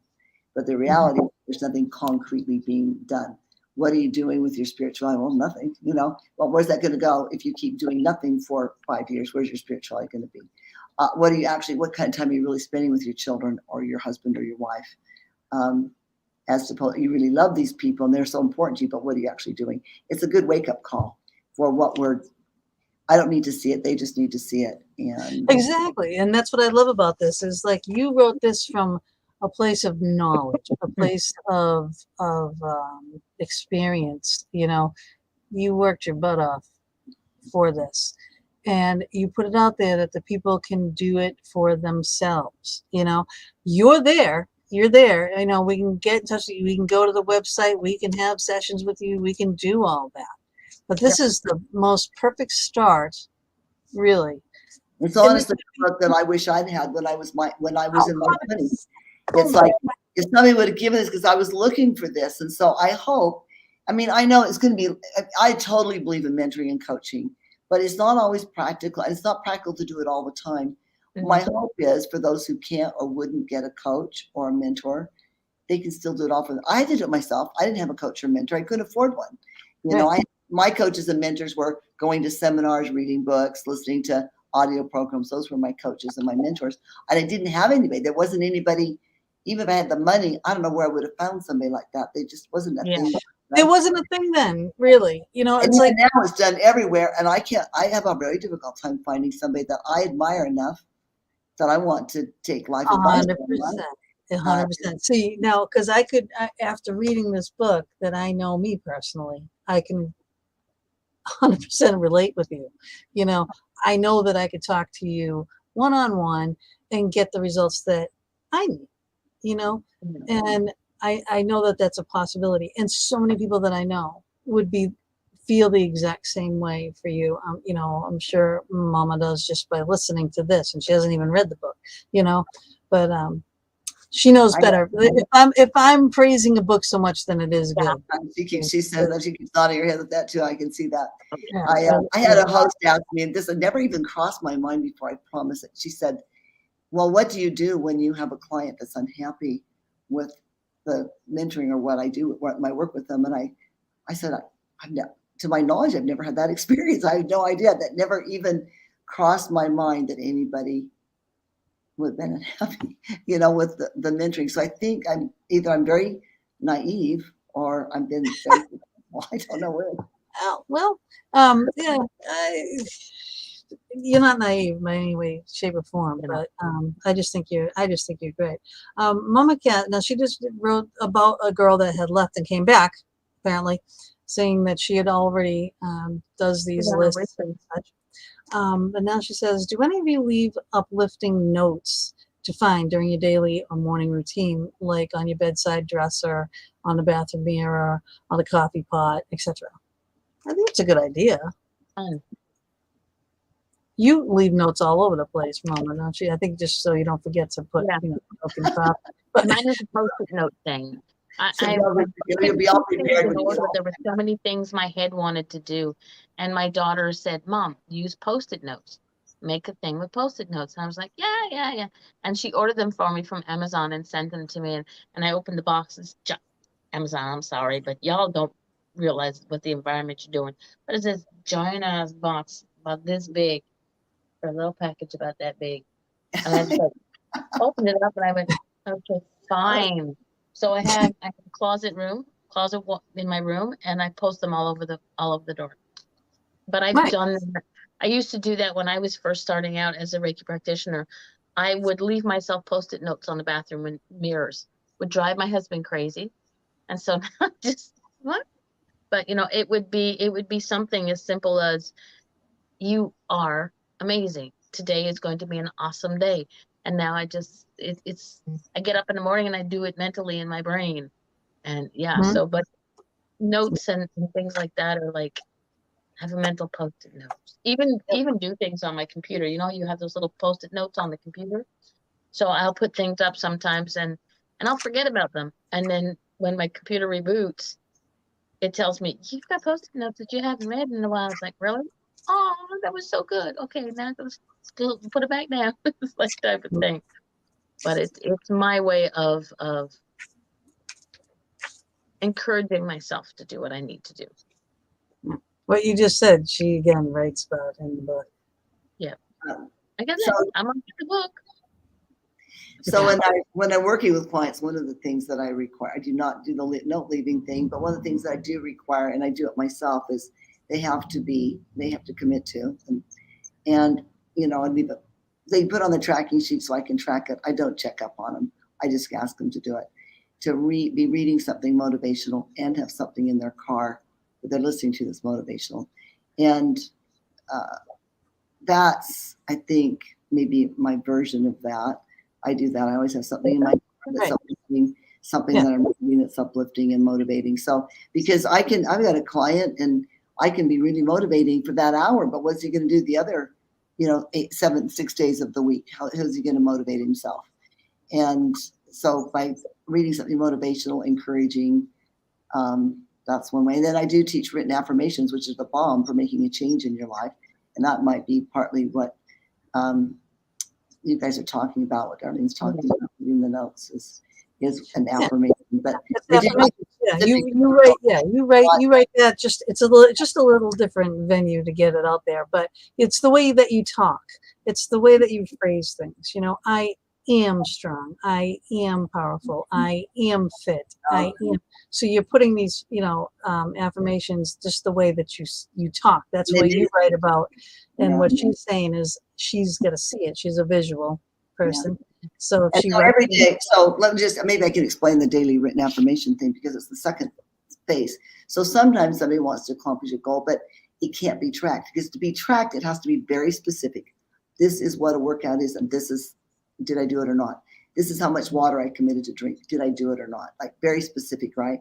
But let's say somebody, you want to, you're working on kindness, like maybe you're irritable with people or who you work with or whatever. You're working on being kind to them.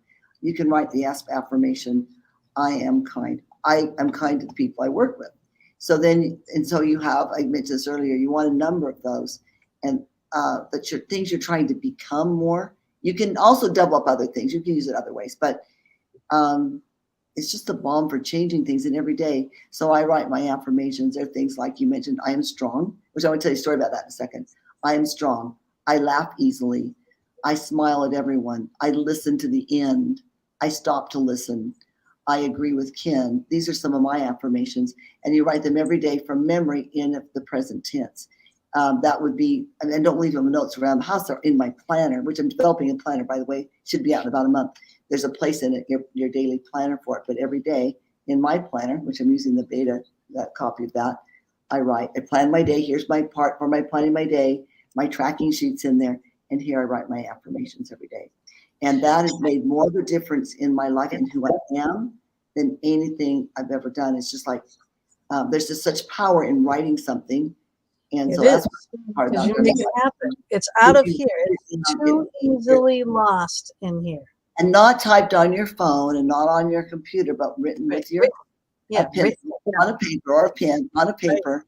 It's, we all know this about goals. How much more likely are you to accomplish a goal if you write down? I mean, you've heard this your whole life. 100 times more. That's what Brian Tracy is, 100 times more likely. So in an affirmation, it's the same thing. You're at least 100 times more likely to make it a part of your working knowledge. So I have one about I'm strong, because I know that when I go do my workouts, when I think I'm strong, I go faster and I go harder. And I've known this for a long time. So I've reinstated that into my affirmations. So I was finishing up a workshop a couple of weeks ago. Mostly young people.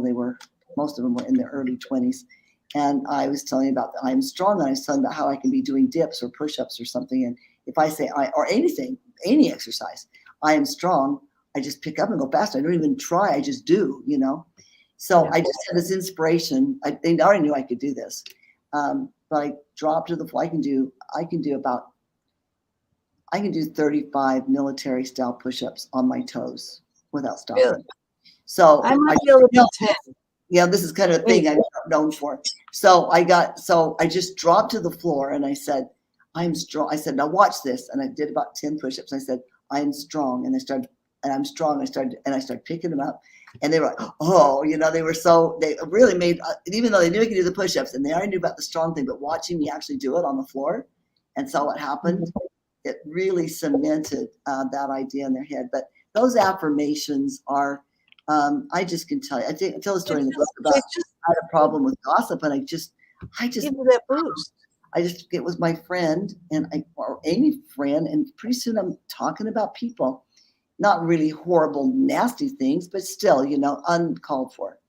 And I just pray about it. I think about it. I work on it, and I just backslide, and I'd be back where I started. So I did the affirmations. I speak well of others. I still keep it here and there. I put in every once in a while because I backslide a little bit, but within about probably 2 weeks, 3 weeks, I just all but mastered that, just like that. I worked on it for 10 years off and on. I'd worked on that and cried about it, like what's wrong with me.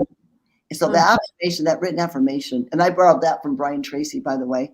I didn't come up with that myself. He called them daily written goals, but to differentiate between regular goals, we call them daily written affirmations. And I've changed up a little bit, but that's basically where I got it from. The master of goal setting, Brian Tracy. Awesome. But you know what? Speaking of stuff like that, who influenced you the most? Like, who do you look up to? who I look up to right now. That's interesting. I just had that conversation a few days ago and I had to think through that myself. But, and now this sounds so cheesy and you're going to just roll your eyes, but really my husband, he's the most, he's a person, he always is working on him. He's always trying to be better. And he really is just, and what you see is what you get. If you knew him, you'd say, oh yeah, I could see that. He really is just, and he's grounded, but he supports me. He's not like anything I want to do. He's right behind me, but he also grounds me, keeps me from kind of flying out of control and doing things that are too off, too crazy. And he's just, it's a person I could admire no matter what. He always does the right thing. If he does the wrong thing, he fixes it right away. And, he always just does the right thing. So you got to admire a person like that. But over the years, people that I learned from originally was one that I learned so much from was Jim Rohn. I just so admired him. My first book I read as an adult was Zig Ziglar, See at the Top. Brian Tracy's had a big influence on me. Hiram Smith, that's the founder of the Franklin Covey. Stephen Covey, huge impact on me. These were my mentors, and I would even imagine what would Stephen Covey say in this situation, or what would Jim Rohn say in this situation? What would Jim Rohn tell me to do here? And so they were my heroes. There's others. There's tons of them. Right. Yeah. You do. Yeah. You reference a lot in the book, and then you do have a good reading list too that you. And I've read all those books, so I've got all those books and then some more. And she just took the words right out of my mouth. That isn't cheesy. It's beautiful, and that's like it was. It was the perfect answer to say that Ken was the one that you looked up to. If you met him, you would say, "Oh yeah, that I can see." Well, can I show his picture? Yeah, show his picture. There we are. We're in the Antarctic right there. Yeah, I don't know how. In the Antarctic? Yeah. Did you go on a cruise? Yeah, I'm cruising the Antarctic. So we've got this whole. I want to do that. It was cool. On my long list of things that I'm going to be doing. That's one of them. I want to do the Antarctic cruise. Your big dreams list. That was on mine, and that's how I did it. I want to say one more thing about my husband, just because not to but he's also crazy about me. So It helps. He thinks I'm on the ball. He'll tell me that he'll see some young actress on TV that's like maybe 30. He'll say, "You're prettier than she is." I'm like, "Oh, bless you." I know, right? Because in his eyes, you are the end all be all. You're it. And he means it too. I'm like, I'm not going to straighten him out. He's just let him go ahead and have his. Yeah. He knows what he's talking about. Yes, he does. You have 6 kids and you look like that? Holy hell. I had 2. That's why not really the matter. None remember kids.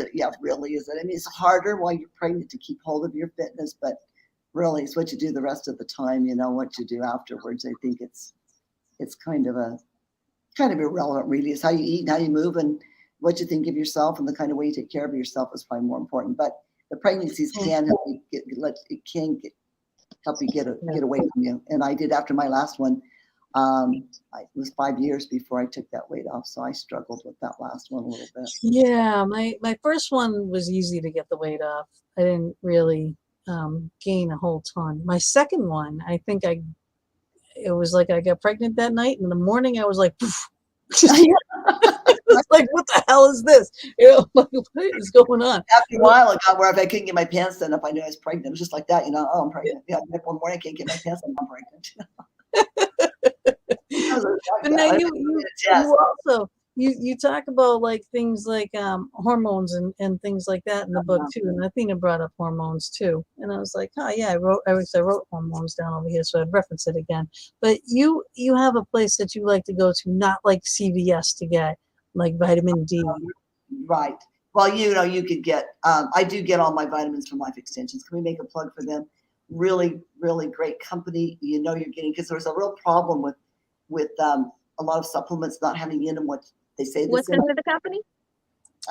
You get, like, say you were going to take DHEA or any supplement, not vitamin D, not so much, but a supplement, and they may or may not have it in it, and they'd be in the grocery store or Costco or wherever. So Life Extensions, reasonable price. I don't have any interest in these people. It's a great company, and it was founded with the idea of encouraging supplements before we do pharmaceuticals because of kind of a pushback against the pharmaceuticals. So some doctors founded the company, but they're reasonable price and they're pure products and they're well researched. If you look at one of their there'll be like 50 studies on a supplement. Yeah, because my doctor told me I needed more vitamin D. So now that's like adding to my handful of stuff. So I got 2 little vitamin D things in there. I would like to go to the hormones for a second because I think there's a lot of people, and I've had so many clients, both at the fitness and just personal clients, and in my family and young people. It's not just older people. We live in a hugely toxic estrogen, I call it phytoestrogen or synthetic estrogen rich environment, and it's causing us a ton of problems.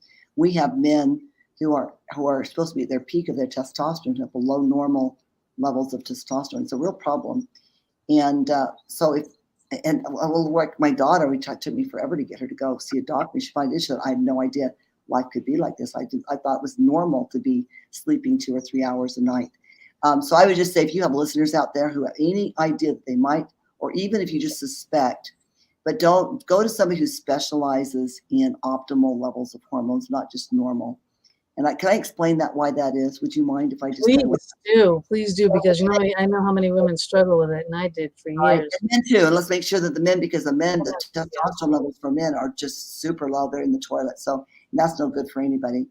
So when they do blood work, they say, okay, this is average. They're taking all the blood work that gets done, and they say, okay, this is the average for somebody your age. But where do they get blood work from? They get it from sick people and old people, and you see what I'm saying? And then they say, okay, this is normal. So that's one problem. The other problem is there's a range for testosterone. I've been taking testosterone for a long time. It's one of the reasons I didn't have one symptom during menopause at all. And I think that's one reason why. But they have a range. They'll say, okay, well, there's 100 points of this normal for testosterone. So I don't know if that's exactly right, but it's something like that. Okay, so you're in the normal range. So if you're in the normal range, well, you're fine. But if you're at the low part of the normal range, who wants that? Right? You want to be at the optimal. Why would you want the low range of testosterone or the low range of estrogen or the low range of progesterone? You want what's optimal for a young woman, right? Because we want to be as long as we can. This is what makes sense. So when if you think that even if you don't think so, just go. I would just say anybody should probably go get it. It's not cheap. They get it tested and then find somebody who works with optimal levels, preferably a real doctor, not like a nurse practitioner or somebody who just took a course. Yeah, certified person. And he's talking, he's a brilliant, and he's talking, he was like drinking out of a fire hose. But he's in his 70s. But he's super brilliant about it. And so he's taught me a ton about this. But yeah, we have almost everybody, and I think all 5 of my 6 children take some kind of hormonal supplement. And 2 of them, my son was having some depression problems, turned it around. So many, and that's why I got on the testosterone a long time ago before it was popular, because I was having some weird thoughts. I thought, is it depression? I don't know. It was the Prozac era. Do I need Prozac? Can you imagine if I got on Prozac when I was 30 something? And then here I do, right? It would have ruined my life. And instead I went on testosterone, and it meant everything. It meant all the difference. It's kept me young. It's kept my libido high, really high. like there's so many women too. Like I know about the men as well, but I mean, so many women and again, I'm gonna reference me because this is what I know, right? Had a hysterectomy, and then all of a sudden, wham! You're thrown into this. Oh, you got to take, estradiol. You got to take this. You got to take that. And actually, I still take a tiny little bit of it every day still. And that was like years and years and years ago. Then they want you to stop it, but I tried stopping it, and it's like my skin automatically. Right. So Gina, this is the deal. Like, they don't do very good studies on. I mean, they don't do as big as studies on bioidenticals because pharmaceuticals pay for it, right? Pharmaceuticals get nothing out of that. But if you do bioidentical, there's no downside. So I think for you, I'll bet you anything that a ton of that weight would come off if you were on the right hormones. I just bet that. Oh yeah, 100%. I don't know how you do that. I'd rather do a more holistic thing, or a cream, or something like that. Creams, yeah. So I take an estrogen cream. I have no fear of breast cancer, because it's bioidentical. It's what my body's supposed to be producing. I take a progesterone capsule at night, which is great for helping you with sleep. Besides, it just keeps you young. My skin paid a high price. I let my estrogen get too low. I was taking too little of it because I just got this weird idea in my head, and I'd taken a break from my doctor and was seeing somebody else. It's another story. But when I got back on my estrogen, that aging stopped. I don't get to go back, right? It happens. I know. When I was fully on, like, at one point, it was something different. Then they changed it, and man, it was like my skin was awesome, and even my hair was on. Hair, and that's what it should be. That's how life should be, and it would be if we didn't have all this crap in our air, our water, our food, our plastics, the phthalates in the plastics, a huge deal. Perfumes, all of that stuff is adversely affecting scented deodorants and shampoos and hairsprays and just a gazillion detergents and all this stuff that's scented is causing a lot of problems. And this is not, I promise this is all research. It's not like me on a soapbox. This is all real science, but we don't hear enough about it. Yeah, and there's not the interest of the commercial. And you don't think of it, though. You just continue to use these things. And it's like, well, hey, if you put something into question and you put it under the microscope, you might find that that's the problem, Right. But it's not an issue until it's pointed out, I'm going to just say that we were not intended to not be able to sleep. We were not intended to be overweight. We were not intended to have all these emotional problems and all this depression and anxiety. It's something that's happening in our environment. Some of it's probably trendy, but some of it is just about hormones or taking better care of your health. Your vitamin D. My son was 32 years old. He's young. And his vitamin D, the doctor said it was the lowest he'd ever seen of anybody. He thought he had a tumor at first because his vitamin D was so low. Big, healthy, muscular kid, not overweight, handsome, and low D, vitamin D. So yeah. I'm going on a soapbox, but I'm getting a chance to do a plug for this because I think a lot of people are. Oh, it's important. No, I love this because this is important. This is a huge part of people's lives, and they don't understand it. They don't get it. And it does cost money when you're going to get this different blood work. It cost me like $300 to check for my vitamin D level, which was the place I go gets a little break because the doctor sends so many people to him, but it probably costs at least $150. Yeah, it does. But this is your life. If your hormones are off, my daughter said after I finally got her to go, because I knew absolutely that there was something with her, and there was. It wasn't huge, but she just took a little more progesterone and some vitamin D, and then I think they adjusted her testosterone a little bit. And she said, I had no idea life could be like this. She thought it was normal to not be able to sleep. Yeah, and stressed. I think sometimes they prescribe us stuff that we don't need. Like, all right, now right here, the struggle is real with fatigue, y'all. I have FMF and hypothyroidism, among other health issues. I think I could sleep 20 hours out of every day if I didn't fight to stay awake, right? Now, hypothyroidism, I have that too, or whatever it is. I take the levothyroxine, right? They keep upping that. I don't feel any different. I didn't feel any different when they said I had it. I didn't feel any different when they put me on medicine. I still don't. I'm like, is this a real thing? I mean, what is it actually doing? I have no idea. Is this just a money thing? I don't know. It could be, might be important, but it might only be one piece, and you need the 2 or 3 other pieces. That might be like, so you have low or high thyroid, you probably, but on the other hand, I would never, ever, I tried this. I told all my clients, never go to your GP to get for thyroid or hormones. Just don't do that because of what I just told you about. They're great guys. It's not they're trying to do damage to you. They just are not trained in this, right? They don't have the training. So, but what do? My GP is my friend. So I go to him. I'm sure my thyroid's low. This is about 10 years ago. I know a lot about the hormones. I've done a lot of research on it. I think all the symptoms, I've seen it in other people. My thyroid's low. I go get it tested and they're like, Sherry, that test is normal. I'm like, no, I'm sure it's low. Well, I'm like, okay, well then it takes me another year or two before I finally go to my doctor now and have him do it. Why I didn't do it sooner, I don't know. I knew better. And he's like, yeah, you got some low thyroid. It gives me the thyroid and it didn't like revolutionize my life, but it made a difference. I was low. I wasn't like in the toilet low, but I was in that low range of normal, and I was better off with a little bit of thyroid, and I feel so much better and I sleep better. So, you got to go to the right places. You just can't go because your insurance covers it. You might have to go where it doesn't, but it's your life. Yeah. And I know, because when she says, Mama Cat said I had a hysterectomy when I was 25. It's horrible. Yeah, I had the hysterectomy too, and then it was horrible because they like tore my bladder and nicked my kidney too in the process, which was horrible. so then it But becomes they more do, but the Yeah. hormones. I Yeah. mean, because you immediately thrust into. And your gynecologist isn't going to do they're getting better. I'm going to just to give them credit. My gynecologist is a close friend, and he said, you go to your doctor and then come back to me and I'll prescribe whatever he tells you, because he saw the difference. He knew that was the deal with gynecologists. My first one was a man, right?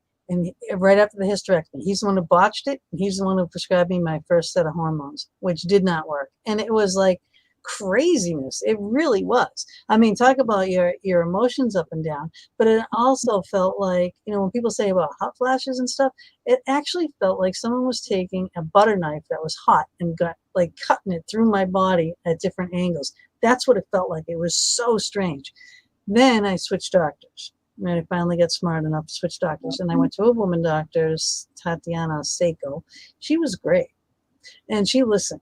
And, and she said, we're going to try this at this level. And I want you to be honest and tell me all your symptoms. Is this improving? Is that getting worse? And she really cared.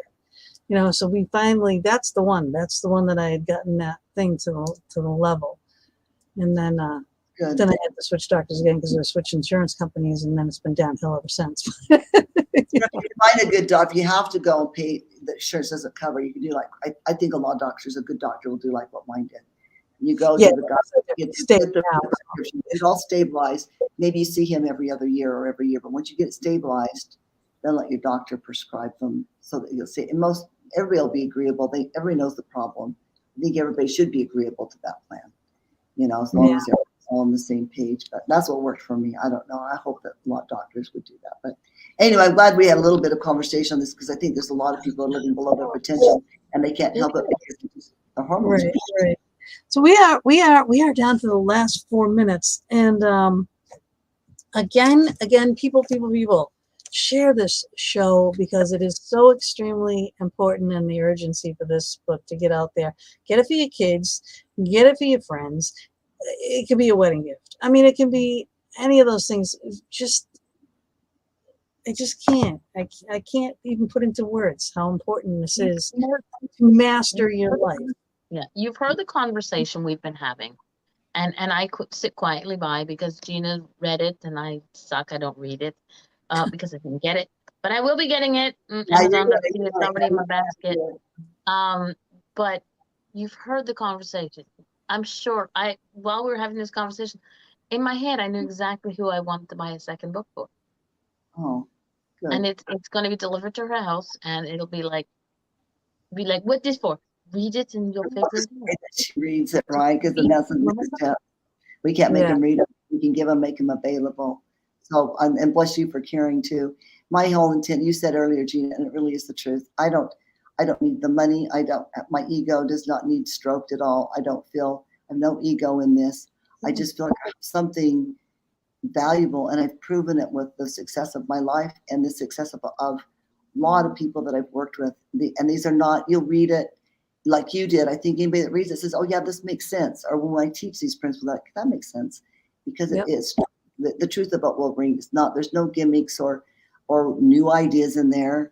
It's just fundamental. It's not, you have to buy this and you have to buy that, and you have to go here and you have to do that. It's not any other steps. It's all in here, and it's how.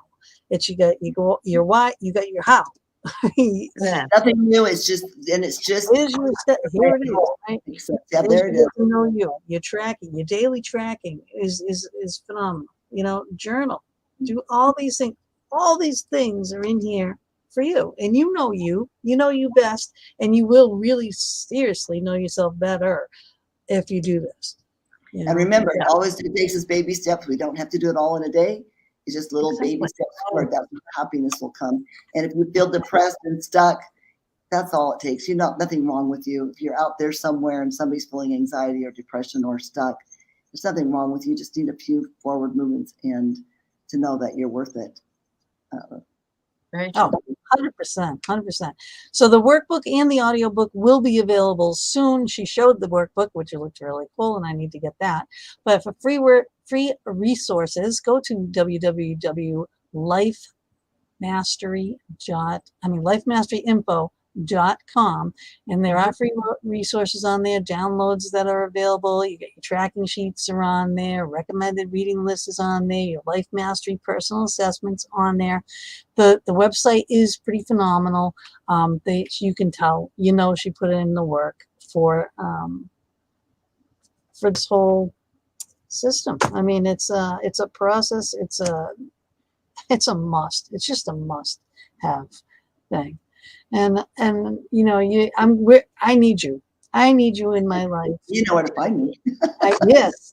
And sorry to say, you can't get rid of me now, right? I want to try. And I am very accessible too. And I hope if your listeners have any questions, and I hope this has always been true, because unless something got missed, if somebody emails me or they contact me on Facebook Messenger, however they find me, I don't care.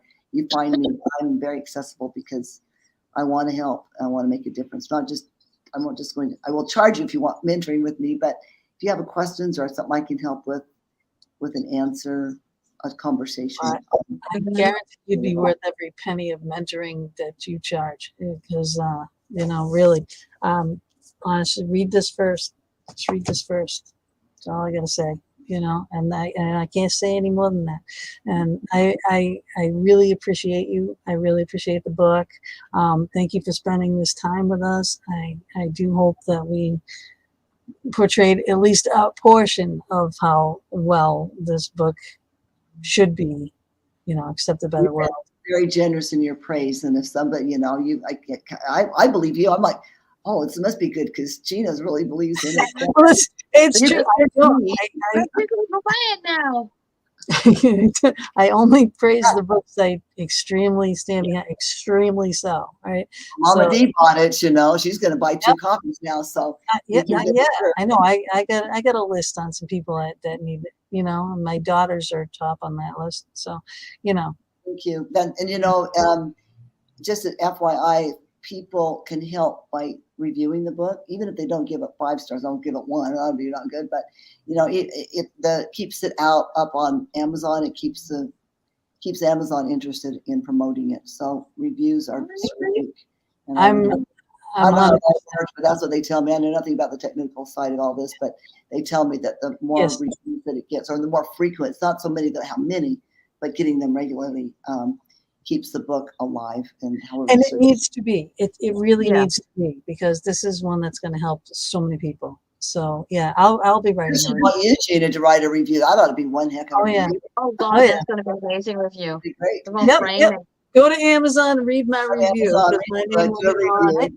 And I appreciate all that. And then drop me a line, anybody, you listeners who read it, or Mama D when you read it. I mean, I'd be pleased to have any feedback that you've got. I'm revising it just a little bit. When I did the audiobook, I found a few little places I thought I'd like to change this a little bit. Nothing huge, but I'm going to be working on that next week. You probably won't even notice the difference. But, you read it out loud, then you start seeing, oh, that's a weird word. I could have said that better. Here. Yeah. That's okay. She'll be doing her artwork and listening to you anyway. That's true. It's good. Yeah. But again, thank you so much. Hang with us just for a few minutes. I'm gonna say goodbye to all of you guys, and please, again, share the show, get the book. We will see you next week, and we have Brandon Wainwright. And if you're an animal lover, and you'll probably see me crying. The connection to your fur babies is as intense as you all believe. This is a show next week you need to watch. Right, 100%. All right, so okay, buonanotte, everybody. Ciao for now. Love y'all. Thank you. Thank you. Nice.